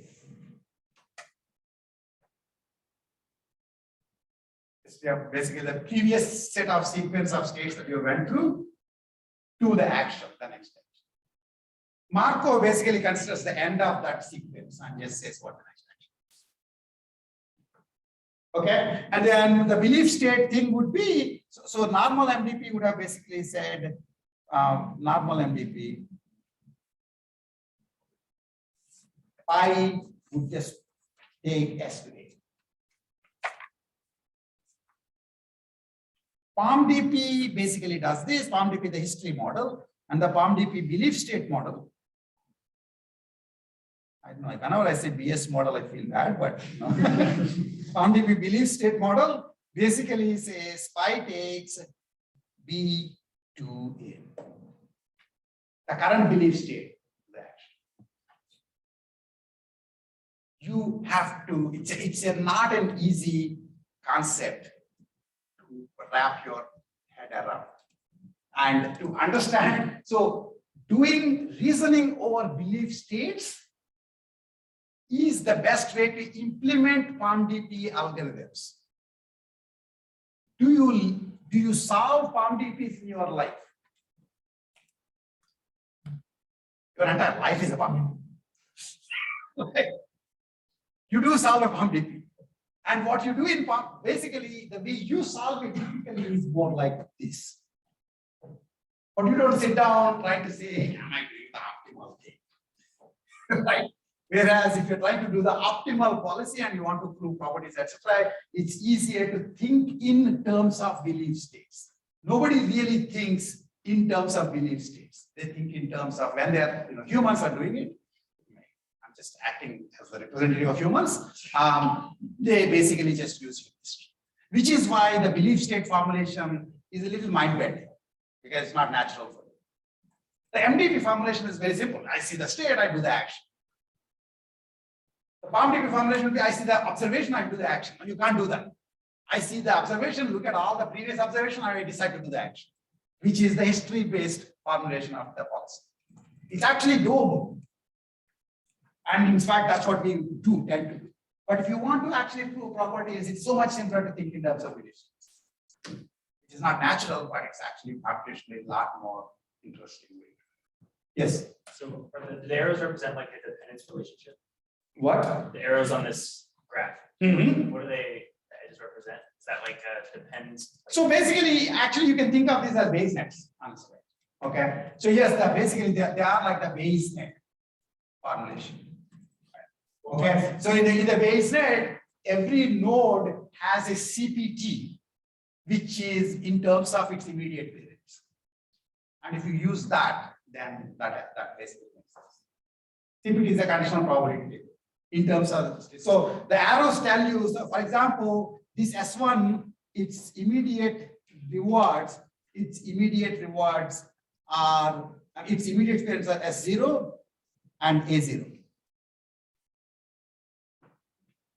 That basically means that the probability that S1 would be a particular state depends on those two pieces. Okay, yes. So why is there a connection between the action and the observation and not just the one that goes through the state to the Which one action, where is the? So like A0 to Z1 or A1 to Z2, why is there an arrow there? No. This one is saying the agent decides its action based on the observation. The arrow from A0 to Z1. A0 to Z1. Well, that's actually, yeah, that's a good point. Let me see. So essentially, the connection from S1 should be enough because the observation should just depend on S1. That's the normal thing that I would have done. Okay. Have S1. Yeah, S1 is the real state, and so observation should be in terms of just the state. A good point. Okay. Yeah, and then I mean, you spent this entire class trying to understand goal-based view of planning and reward-based view of planning, and that still exists for POMDPs. And so this state basically is saying, POMDPs tend to think in terms of reward functions, but you can always convert goals into rewards. Okay, that part is there. And then. And of course, basically, it's not surprising that POMDP will allow partial satisfaction of goals and all that stuff. But you may have to actually come up with expanded state space, but it is possible. Okay. And again, the usual thing: planning horizon can be finite, infinite, or indefinite. And if it's infinite, then you need to think in terms of discounted MDPs. So everything plus partial observation. Okay. There are bunches of problems, but I mean, I don't need to. These are the kinds of problems that people give. But the interesting thing actually is you can actually look at this. Imagine the robot can never tell which state it is in. It only can tell if there is a wall to its left, wall to its right, wall to its side, etc. So it can basically, you don't know the actual location of the grid cell, but you can feel, oh, there's a wall here, there's a wall here. Those are the only observations you're getting. Do you understand what I'm saying? So if I have a wall here and a wall here, I actually know which state I'm in. If I know I have a wall only on one side, I know which states I'm not likely to. Do you understand what I'm saying? If I just tell you that there seems to be a wall on my left-hand side, then I'm probably on one of these states.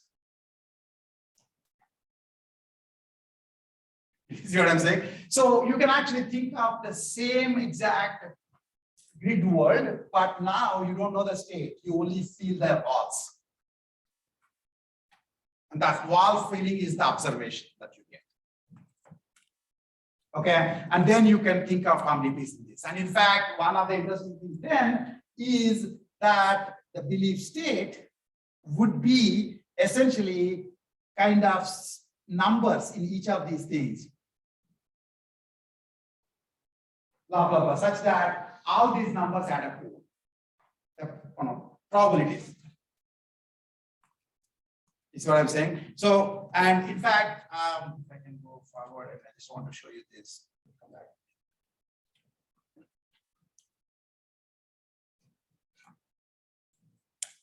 back.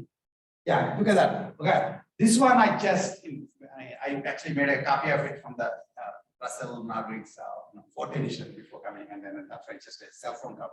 But he thinks, and it actually brings a whole bunch of things together. So I can say it to you. First of all, if you're doing this POMDP, then the state will be the belief state. Belief state, he's representing it as essentially, the entire puzzle with dark colors representing higher probability, light colors representing lower probability. You see what I'm saying? So visually, that's what he's doing. So each of these is actually a belief state. So this one has numbers such that numbers add up to 1. They're all positive numbers below between 0 and 1 such that they add up to 1. And when you go from belief state to belief state, essentially all that is changing is this probability mass is moving around. Localization is essentially putting more of the probability mass over fewer states. You guys understand that? What is localization? In the beginning, I could be anywhere, but I move like this. Oh, there's a wall. There's a wall. Wow, I know I'm on the leftmost card. Localize myself. You see what I'm saying? That's like one of the very rare cases where I will have deterministic localization. That means I have 1.0 probability that I'm in this state and 0 probability that any other state. Most other times, typically I'll get partial observation, which increases probability of some things, which become more likely, some other things become less likely. Such that the overall probability will be 1.0. So in fact, it's a nice way of visualizing the beliefs. Anytime you think of belief space, here is a way of representing the belief state for the puzzle problem as essentially colors or numbers, and the numbers add up. When I could put numbers, they would look busier. Okay. So, and the other thing about this thing, we'll come back to this, but let me say that this is actually showing how to solve POMDP as an expectimax problem. Okay. This is like the, just like you can do online solution of MDPs as RTDPs, you can solve online solution of POMDPs as expectimax. Okay. And then essentially, then you can go further deep and then you can back up, etc. So this they would not have any guarantees, but the deeper you go, maybe the higher quality of the solution. Then you make that action, then you get you commit to that state and then you go forward. Okay, go back all the way.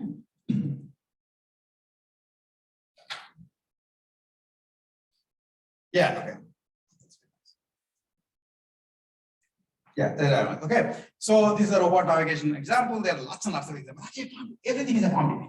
All MDPs are POMDPs. They're just special cases. Right?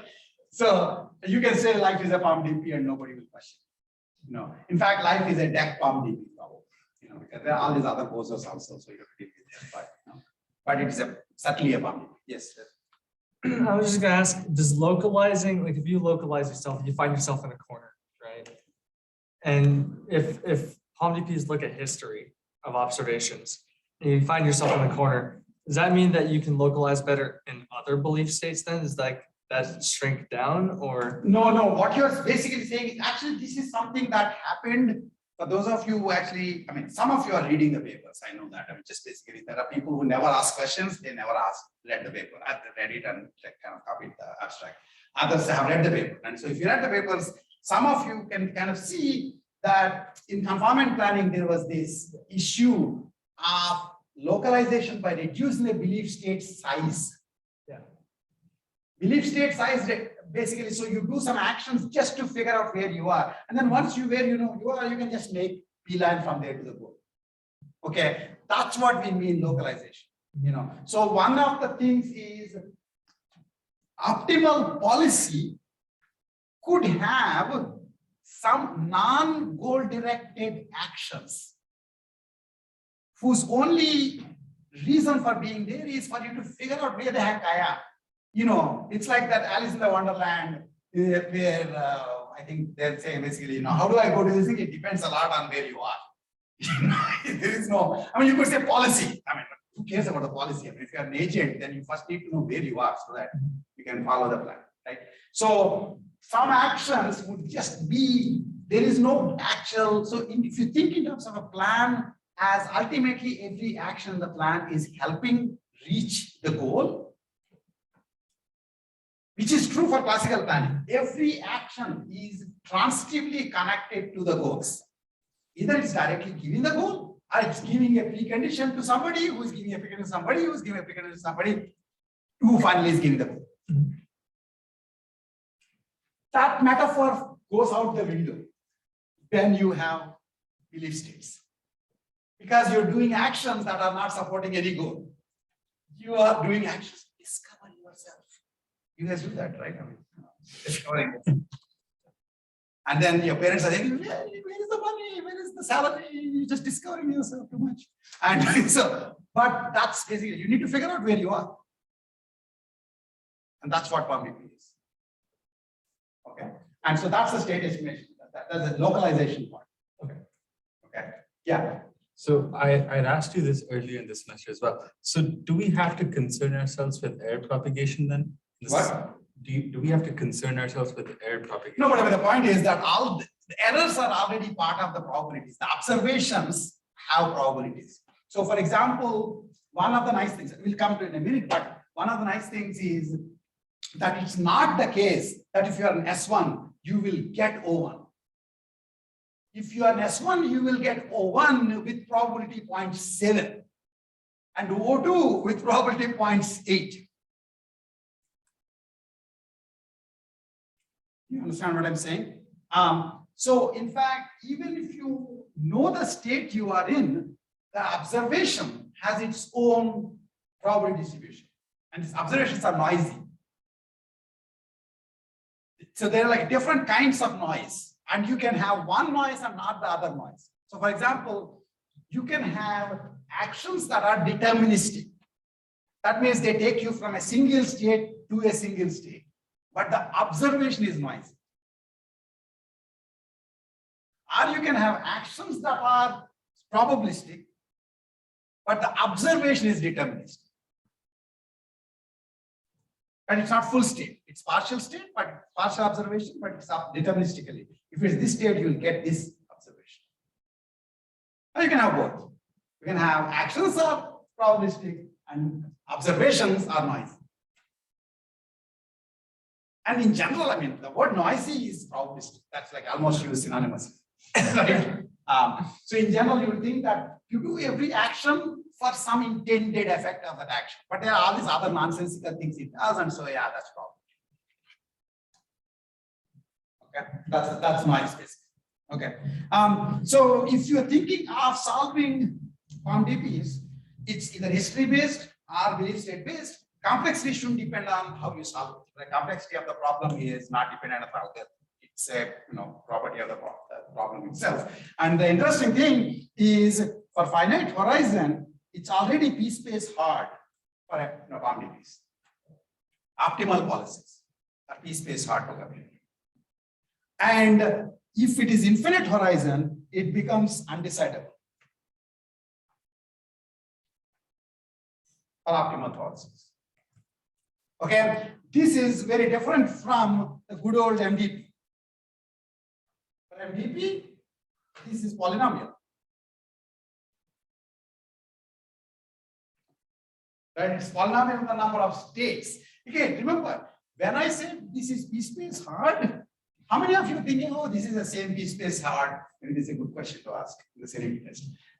This is the same p-space hard we heard in classical planning. So POMDP is like classical planning. Right? Because you heard the same name 2 times, so it must be similar. It's the problem with observations, and multiple states can give the same observation. So then what's wrong with that analogy? What's wrong with the analogy saying, why can't I say that, finite horizon POMDP seems to be p-space hard? Classical planning is p-space hard. So finite horizon MDP is just as hard. Finite horizon POMDP is just as hard as classical planning.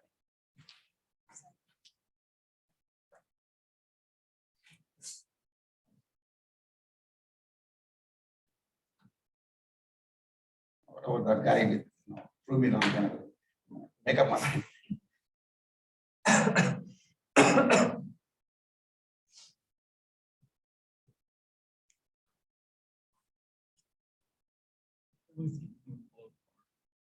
What?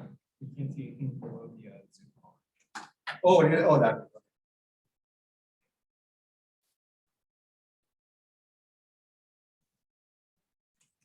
Another POMDP is just as hard or easy as classical planning. Anybody? Okay, wait 1 second. Anybody else? I'm not telling you. Anybody who answers questions, I won't ask. I probably ask people to look as if they have already reached nirvana and see whether have you really reached nirvana. Yes. In MDP, the state space is already exponential. It's planning in exponential state space. In normal planning, it's in. You are right, almost, but the terminology has to be right, which is these complexities are for atomic states. These complexities are for atomic states. Okay, and classical planning complexity was for log of atomic states because it's factored state space. So being p space hard in the logarithm of some number is much easier than being p space hard in that number itself.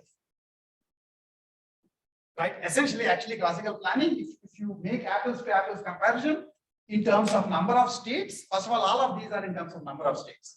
If you think of the number of atomic states, classical planning is polynomial in the number of atomic states.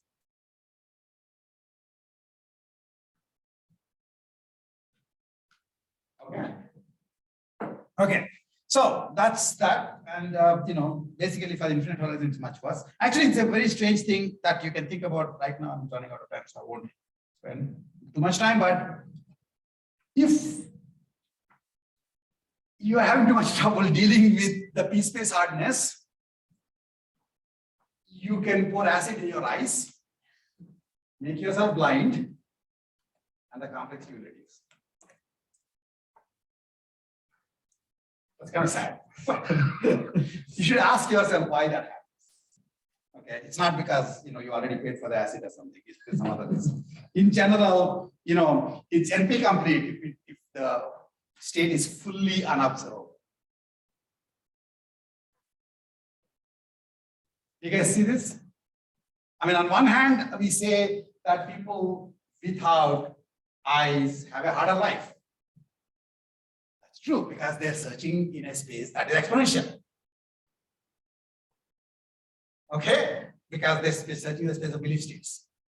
But on the other hand, having some eyesight, it's full eyesight versus no eyesight, I can understand. Having some eyesight makes life hard. Because people will say, are you blind? You should have known that there would be a car in that left-hand side. You had a brain. It's not just enough to depend on your current observation state. You can't say, I didn't see the car, so I got hit. Well, no, you have a brain. The brain plus partial eyesight is supposed to give you the optimal pulse. Whereas, after the acid thing, I don't know why the heck I right? You keep hitting cars in the right-hand lane. Nobody will be saying, are you blind or what? Say, duh. I could not have done any better. This is the optimal thing I could have done. You see what I'm saying? Expectations are different because certain things cannot even be done. So of the things that can be done, doing them optimally is actually cheap. Strange idea, quite. Okay, so you can do value iteration. You know that if you remember the normal MDP is solved by normal value iteration, policy iteration, etc. You can do, and this is like the MDP value iteration algorithm. I'm just trying to show you, just so you remember. You want to do this for POMDP, except it doesn't work for states. Now, for states, for POMDP would be like observational states. That's what you should think about. So, natural states for POMDP are observational states.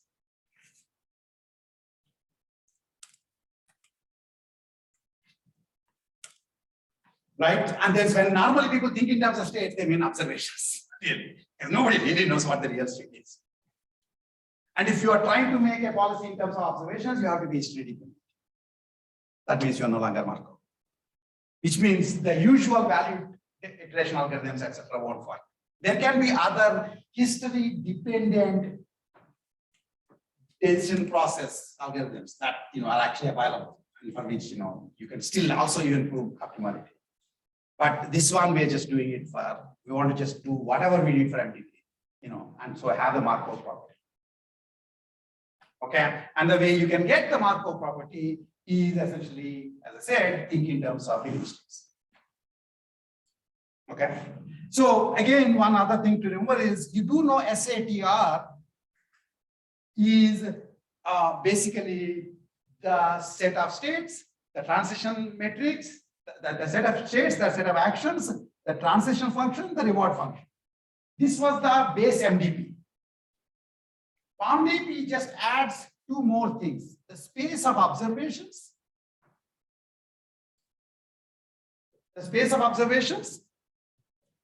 and the observation matrix. Actually, this answers your question, Tommy, because you think of observation as going from state and action to observation, which is why those two arrows are there. That's the most general way to think it. Okay, so this is basically, that T is state and action to probability number. The R state to the real number. And then this observation thing is basically state and action to one of the observations. That's the most general way to think in terms of numbers. And then the belief state really is an information state, which basically gives a probability distribution over state. So belief state B would basically be such that BSI will be the probability according to that state of you really being in the true state SI. Which means all belief states are basically, if it's a finite, if it's a discrete state space, let's say I have 3 states, then all belief states are over 3 states. They're just probability distributions over 3 states. Except there are infinite number of them. Right? Because it's a real number such that they do add up to, real number between 0 and 1, they add up to 1. They're like infinite numbers. Okay. In fact, one of the things that, so the expectation in POMDP is you do an action, you get an observation. The goal is to maximize the expected long-term reward from the initial state distribution that you are. Remember, just like MDP may start from a state, POMDP may start from a belief state because it doesn't know what state it is in. So it corresponds to a belief state. Okay. And then, so one interesting thing about POMDP is it's worse than MDP. There's this thing called curse of dimensionality, which is that the number of states worsen the complexity of the problem. But there's also curse of memory, which is an interesting problem for POMDP. It's kind of, you understand it slowly, but the problem basically is the number of, the best way to think about it is, even if you have 3 belief states, even if you have 3 states, you have infinite number of belief states. And the action that you are supposed to do might be in such a way that for this region of distributions, do this action. This other region, do this action. This other region, do this different action. And I can have, basically infinite number of those regions. You guys understand this? And so if you are lucky, they would be like, it will just say for this whole region of belief states, do this action, the other region, do this action. Even as I'm saying it, you start realizing that the way we handle continuous quantities, belief states are continuous quantities, is think in terms of regions. For a region, this is the grade, right? And I'll give you grades based on your region of your mark, from this part to this part, you get this. You understand what I'm saying? I think I asked this question. If I did not have the requirement, global consistency requirement, that grades somehow should be consistent in the sense, if somebody with a higher cumulative mark got a lower cumulative mark than you got an A, you should be getting a C. That's an extra consistency requirement. If I didn't have that, in fact, I think I use this as an example. It will be a policy. I just made up a policy for converting your numbers, your marks into grades. I can basically make up any random kind of a policy. Between 0.7 to 0.9, I will give an A plus cumulative. And then 0.9 to 3.8754, I will give a C minus. Of course, I'll get to do it once. After that, you will complain and I'll lose my job. Maybe that's a problem, but I get to do this. You understand what I'm saying? And how crinkly can I get? I can get infinitely crinkly.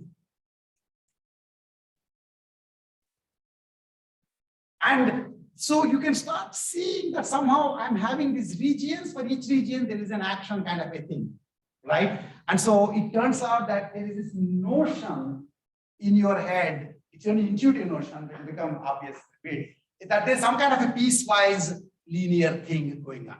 In particular, one region you get this grade and this other region you get this other grade. And in fact, value iteration typically computes this piecewise linear value function. The value function winds up being a function over belief space.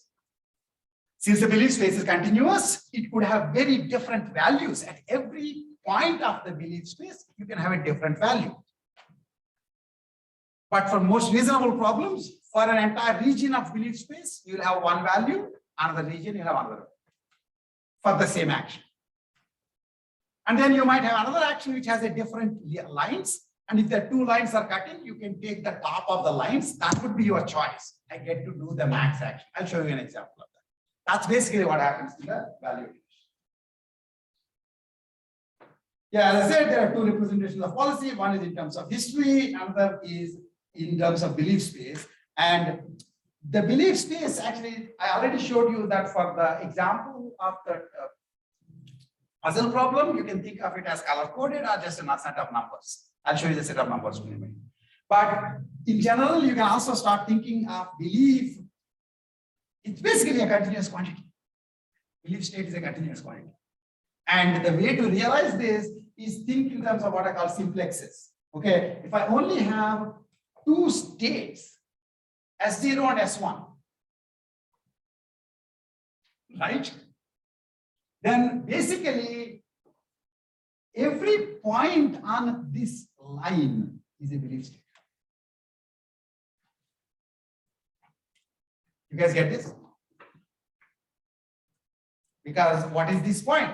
This point, let maybe say, this is maybe 0.4, and this is maybe 0.7. So that's the belief state saying my probability for S2 is 0.7 and S1 is, I can't be here. Sorry.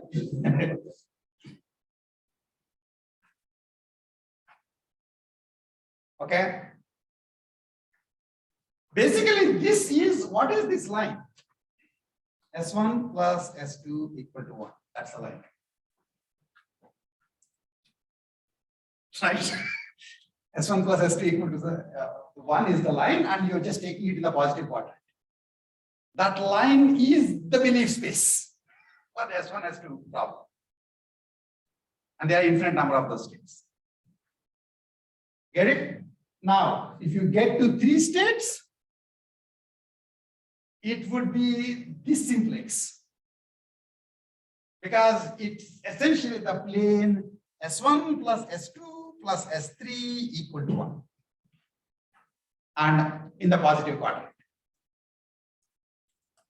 So every point in this plane, in this triangle shaped plane, would be a 3-dimensional belief state.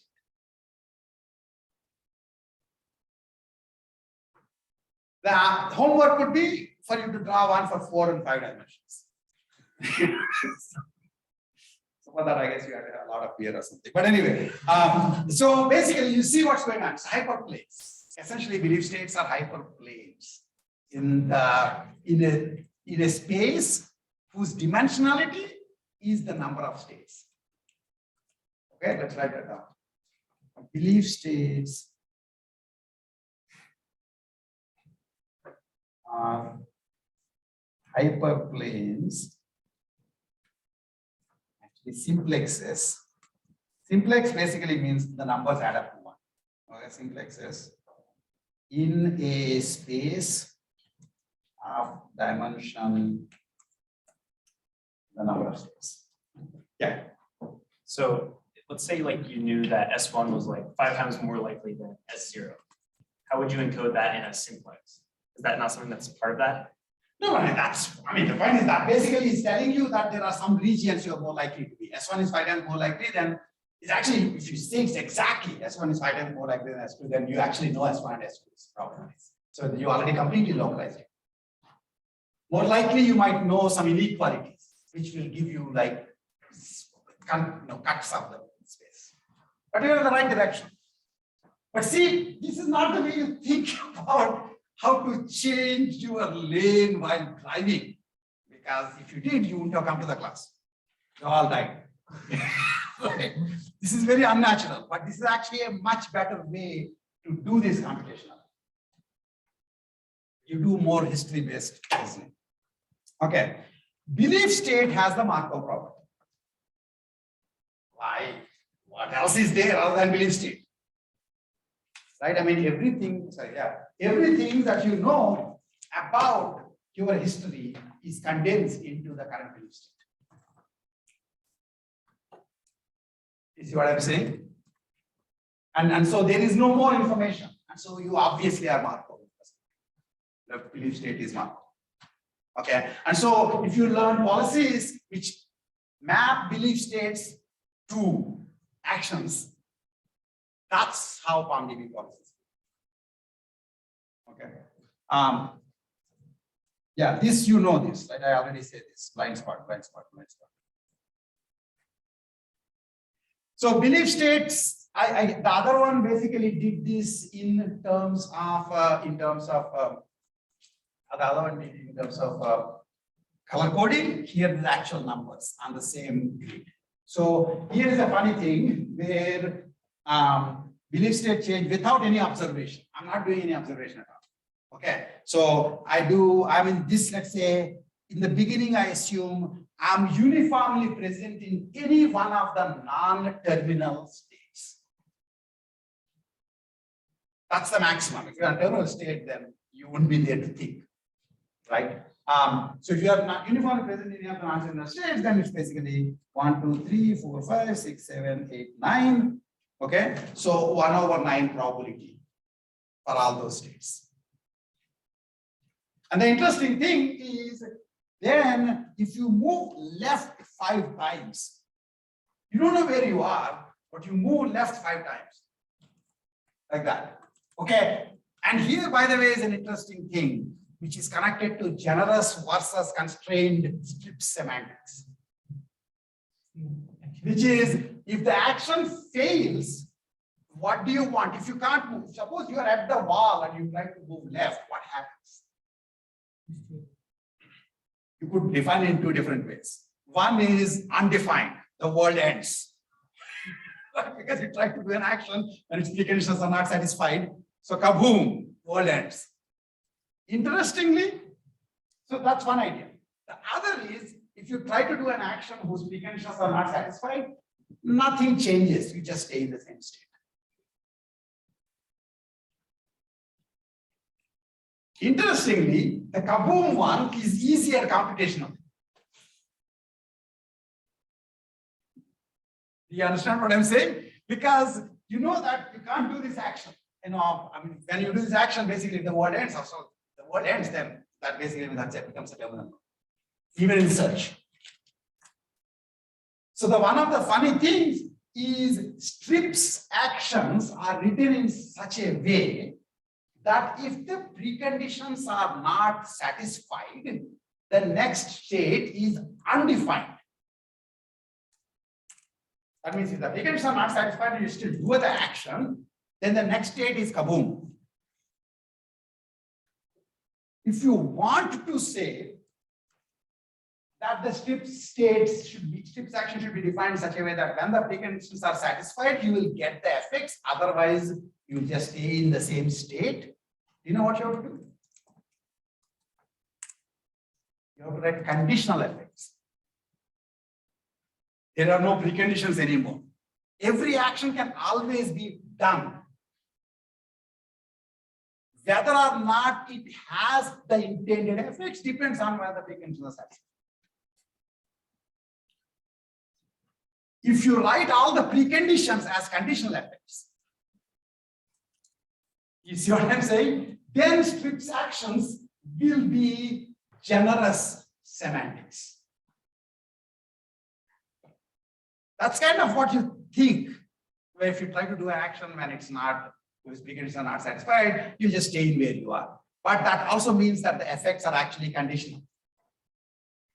In a weird way, you would know by not having moved the state, oh, I guess the preconditions were not satisfied. Okay, in MDP terminology, you don't tend to think about this because you just write any arbitrary mapping. You just write the map yourself. And then normally in the way you define these things is the left action is defined in such a way that if there's a wall, you stay in the same state. Otherwise, you go left by 1 bit. But if you try to write factored way in like the strips formulation, you will realize that it's actually a conditional effect action. You see that? Okay, so it turns out that assuming that going left as a conditional effect, which is generous strip semantics.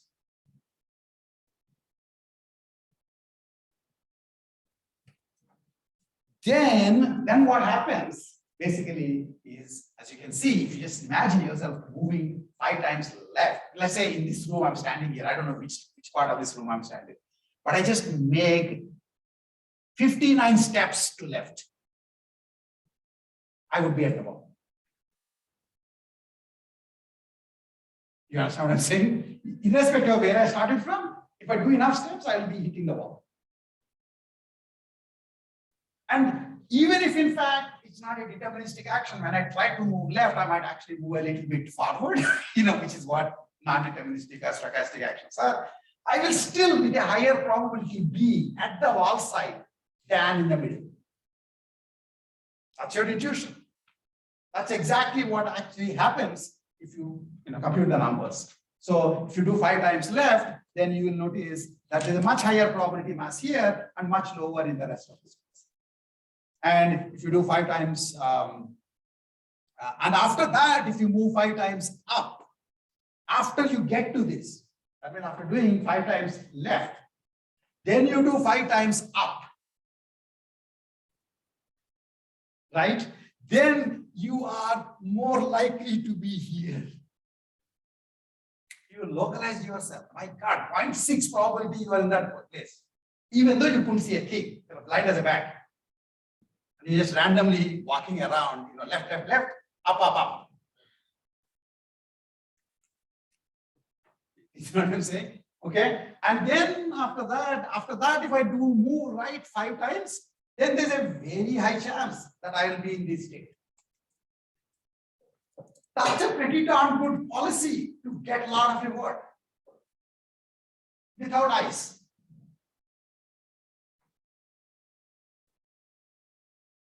You see what I'm saying?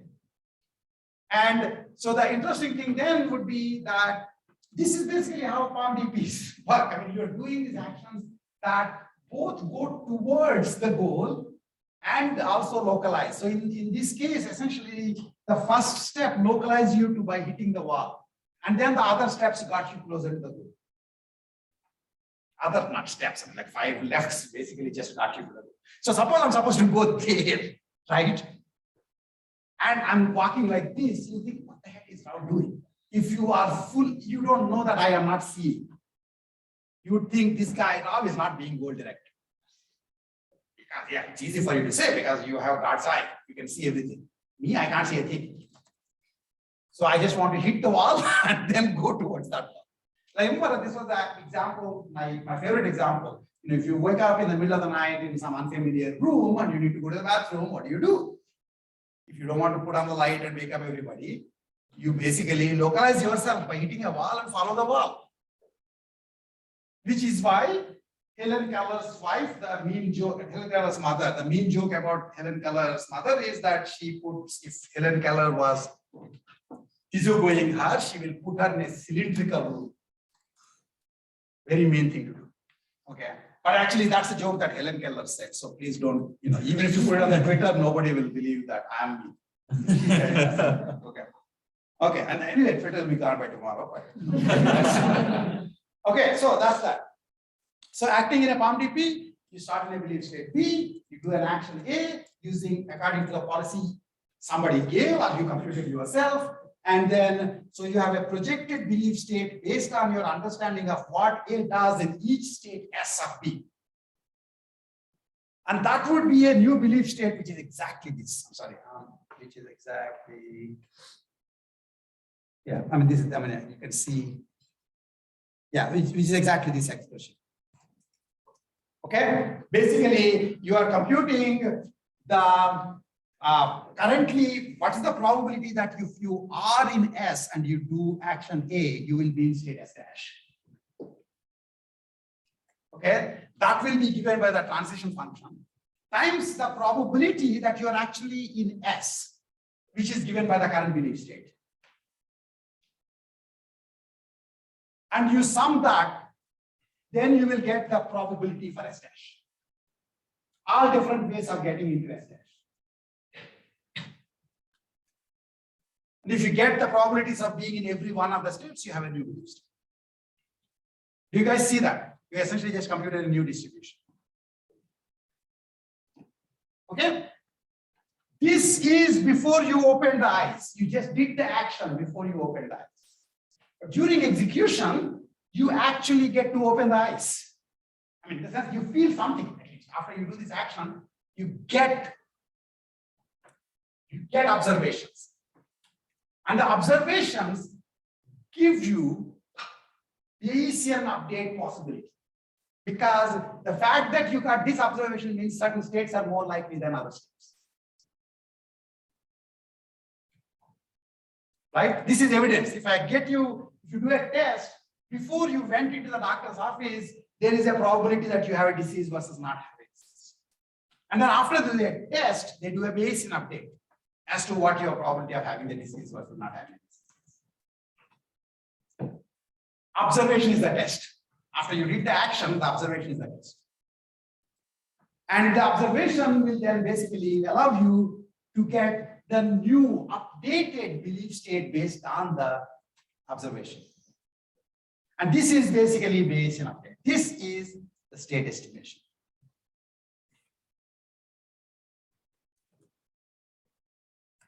That is irrespective of, as far as this step is concerned, if you tell me I'm in a particular belief state and I got this observation, then I can change my posterior. Posterior is after the evidence. And this is basic Bayesian update. And there are alphas, etc. And you should remember the normalization thing. Okay. So then basically the observation probability is this. What is the probability that you will get the evidence E, observation O, if you are in state S dash? That is being taken into consideration in computing. And this part is essentially the belief state you computed here. And you re-normalize the belief state in light of evidence to get the posterior belief state. At this point, you look at your policy and say, tell me what I should be doing if I'm in B dash. And I'll tell you what. Right? That's what POMDP is. The question, of course, is who computed the policy. who computed the policy essentially is, so the way I want to show you this basically by given the timing right now, I'll show you an example. Let's see if I have the example like this. Yeah, okay. Let me show you this example. That's the only thing we have time for, and then I'll show you again, refer you to the textbook chapter that you can read more. But it should give you an idea. So here is like the world's simplest POMDP problem. Okay, simplest POMDP problem. There are only two states, and we will at least complete this, before you go off. There are only two states, 0 and 1. Okay, and then the reward for 0 is 0, reward for 1 is 1. Simple to remember. This is my problem specification. And there are two actions. You can stay or you can go, right? And if you stay with 0.9 probability, you stay where you are. And 0.1 probability, you still go to the other state. This is a probabilistic action. And if you go with 0.9 probability, you go to the other state. With 0.1 probability, you stay in the same state. Almost mirror images. Simple enough. It captures pretty much everything up until now, right? The only other question is sensor. Sensor reports the current state with 0.6 probability. Better than tossing the coin. So it's actually a good test. Right? In fact, what is the worst test, by the way? If you are trying to check whether you have a binary disease, yes or no, the worst test is 0.5 accuracy. As I said, it's like the best classifier. The worst classifier for binary class classification task is 0.5 accuracy. If it's 0.1 accuracy, you have a great classifier. You just do opposite of what it's saying, and you'll be 0.9 accurate. Okay, since it's more than 0.5, then it's actually an accurate test. It's a reasonable test. It tells you what your actual state is. Yes, sir.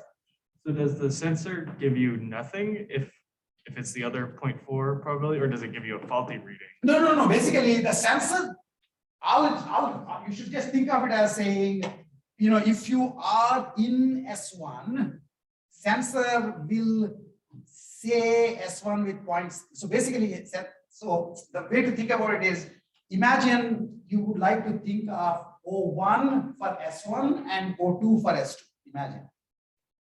And those are unique observations. Then if you are in S1, the sensor will say O1 with 0.6 probability and O2 with 0.4 probability.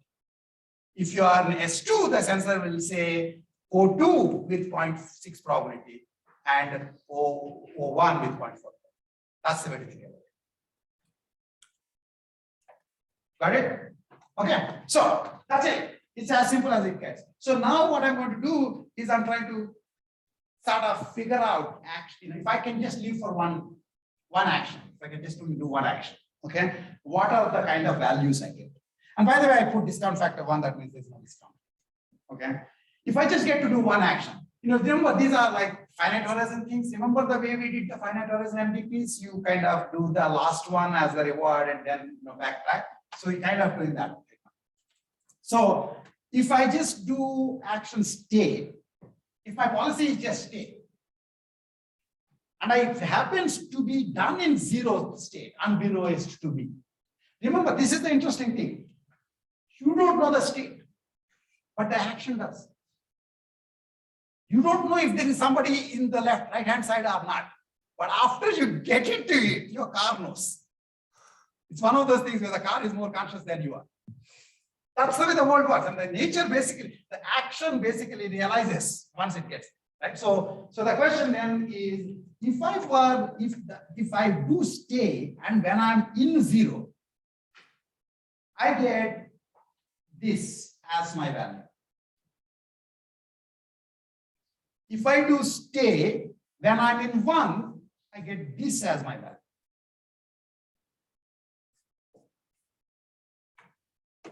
And oftentimes alpha in state 1, 1 minus alpha in state 2. That means I am getting alpha of this and 1 minus alpha of this. In particular, if I were to draw a nice little line, okay, that line. So when I'm in state 0, this is state 0, I would get 0.1 as the value. And the same stay action, if I was a state 2, will get me 1 point. Everywhere else, the expected value is somewhere on this line. Expected value is somewhere on this. Do you guys get that? Because that's what you can do. You can do expected value. The way you're doing expected value is you're looking at the two extremes and it's the expectation over those. The average of those. Right? And then similarly, I will compute for alpha go. Wow, very nice. So I have done alpha go in this class. Remember this. So alpha go 0 will be 0.9 and 1 will be 1.1. By the way, you should at least understand how these numbers are coming. I'm assuming you guys are following this. Right? What that then means is, notice that here it's 0.9 and 1.1. So 0 it is here, 1 point and 1 it is here. Remember, these are the states, the probability. This is the probability of state 1. Probability of state 1 is 0 means you are in state 0. And probability of state 1 is 1 means you are in state 1. Right?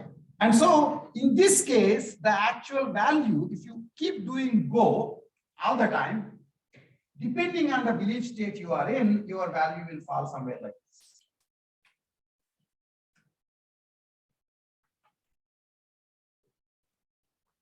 This is where the D part of POMDP comes.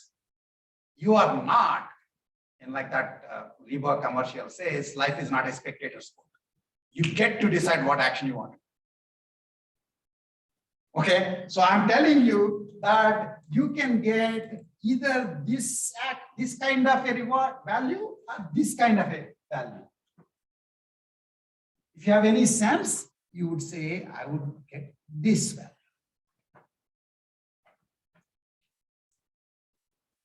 That means in this region, I would go.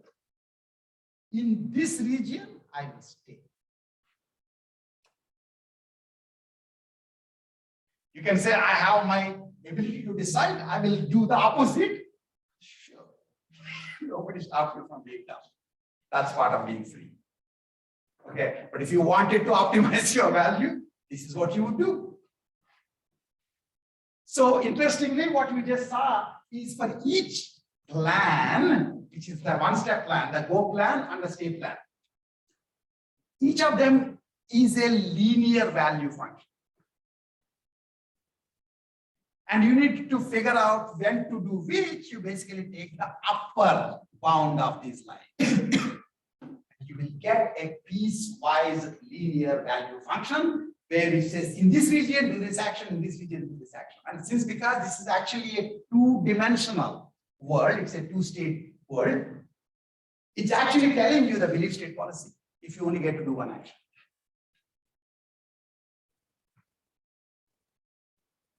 Okay, now what happens as you keep going forward, interestingly, is if you have two actions that can be done, you will wind up doing like interesting combinations. Like for example, if my getting percept 0, then I can either stay or stay. If I'm getting percept 0, then I can stay or go. These are two different plans. They are two different conditional plans. You understand what I'm saying? These are conditional plans. So now there will actually be four different, there will be four different conditional plans. Right? And you will wind up having each of those conditional plans will have a line in the value. And you essentially take the upper linear bound of those values. That would be the two-step plans. So in general, for the finite value function, you could wind up having things like this. It's like a piecewise linear value function. This is the optimal value you can get on the average. And to get it in each region, you have to do a different action. It's not just an action, different plan, basically. And as the number of steps increases, the number of conditional plans increases exponentially. And so you will wind up drawing these exponential number of lines and taking the, you don't do it geometrically, but in essence, that's what you do. That is the reason why POMDP value iteration is highly costly. Okay, and so rather than do this, you should actually read the rest of the details. The Russell's book has this. Rather than do this, so basically notice the kind of number of plans. Those are all different plans, and for each of them there will be a line. And those of you from the LP, you know that there is slack lines. Some lines are like basically they're bozo lines. They'll never ever come. They're not even a contender. The red is basically the one. Those are the guys. They're at least being part of the winning team, at least for an epsilon amount of belief states. Region. And then there are bozos like this who are just born losers. But you won't know until you put them all together. And one of the interesting things would be whether you can prune to avoid computing all these lines and taking the upper, piecewise value function. This is basically what is involved in doing. You do one more level, you will get these number of plans. Okay, so I could, for example, have a insanity test where I'll just say compute the value function for a 3-level conditional plan, a 3-level horizon, and you can just spend your time like this, right? So that's basically POMDP value iteration. And this is basically finite horizon POMDP value.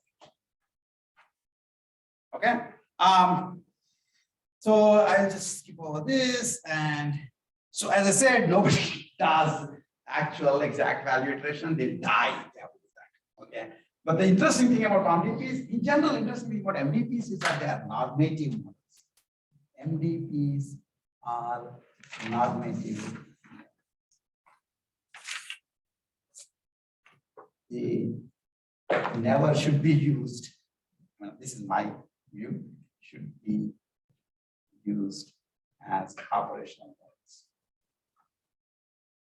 In the sense, nobody actually ever computes the optimal policy for even an MDP. Actually, they won't compute it for POMDP. Again, as I said, computer science people will try to figure out how hard is it to do the optimal thing and then give up. AI people of late say, what the heck, just do something. Okay, so you kind of in between computer science and AI right now. So anyway, so one way you can deal with this in approximate sense is essentially to expect demands, just like RTD. And that would be online decision making. There are no guarantees. It's not saying it's optimal. It's just the deeper you go, the more likely evaluation. Okay, and then one other last thing I want to say is that I could also do approximations of the POMDP and do that optimally. That's what I was saying earlier. So you can take a POMDP and you can convert it to a NOMDP and a FOMDP. And then one is a conformant policy and one is a fully observational policy. You can basically make those relaxations. One is over-constrained, one is under-constrained relaxation. This one underestimates the value, which means overestimates the cost. This one overestimates the value, that means underestimates the cost. So you can actually do a version of this kind of a online search where for each node you have like an upper bound, lower bound. And they get refined. It's actually a nice idea. There are like literally a whole slew of approximate POMDP algorithms. Tons and tons of them. But it's kind of more important to understand the normative view of POMDPs and what they bring to you. 2 questions and then you get to go. Okay. 1, can POMDPs allow for sensing actions? As we gave POMDPs, do they allow for sensing actions?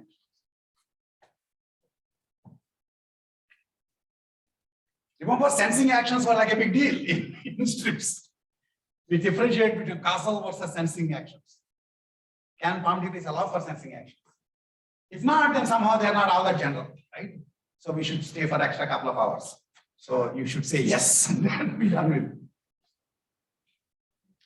Yes, because at the belief state level, there is no difference. At the belief state level, conditional actions do the same kind of thing causative actions. They just change the probabilities that you are in different states.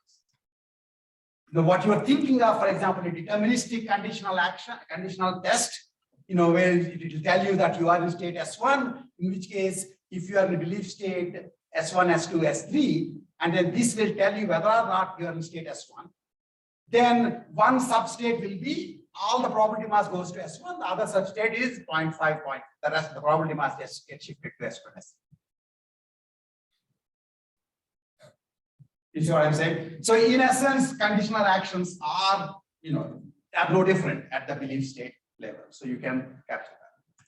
The other interesting question is we did robust planning, and I'm pretty sure like Avi will wake up and say after I'm going home that why didn't you tell us about reinforcement learning version of robust planning? Because it's a good question to ask.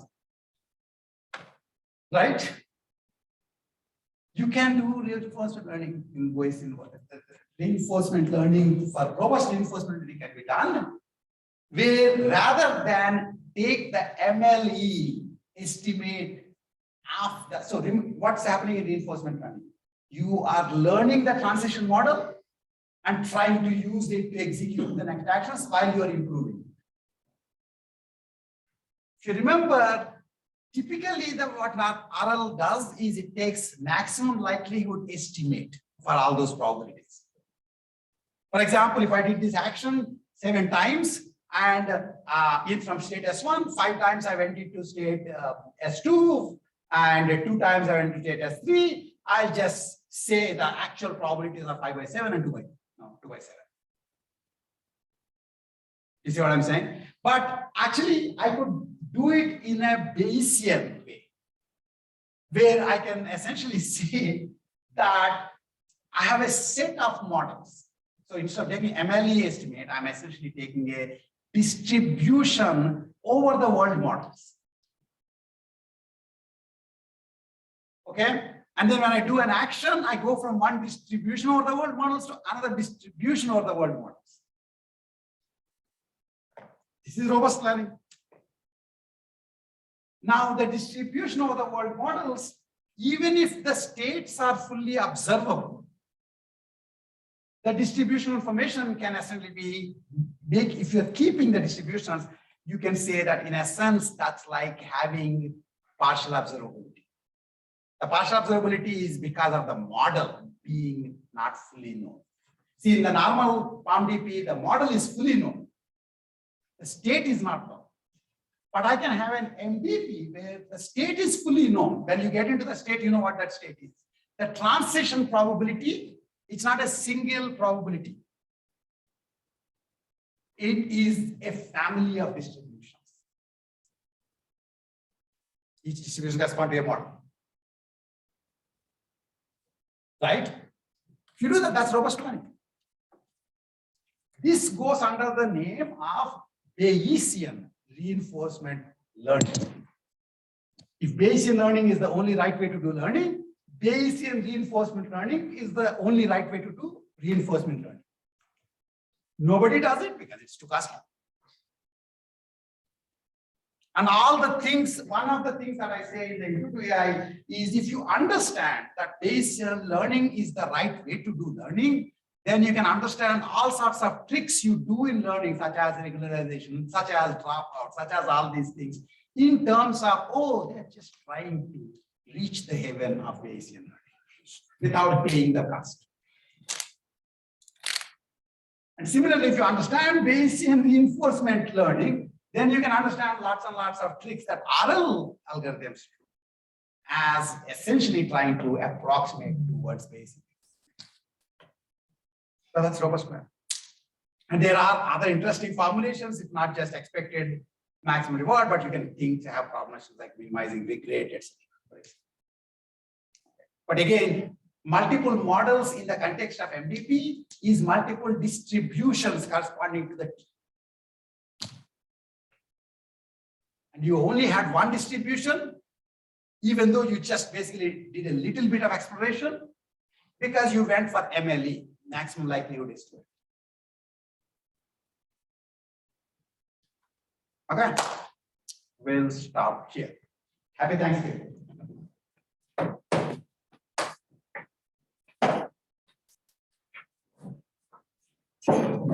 Anybody want to sign the attendance sheet? Sign, please come and sign. And have some more. That's what it was, otherwise my grad students will be back. Good grades.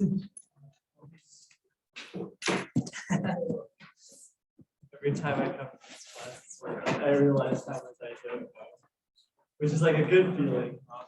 It's like, wow, so now I know what it is. Yeah. See, this lecture.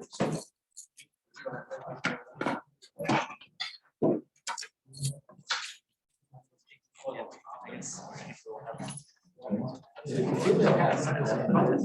got a G. The good thing is you learned.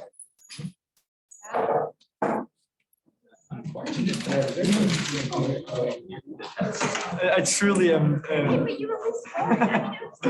Exactly. I'm smoking at my ears. The more I listen, the less I listen. That's technically your third. So, yeah, what are you talking about? And that's your third. Yes, exactly. Same fucking.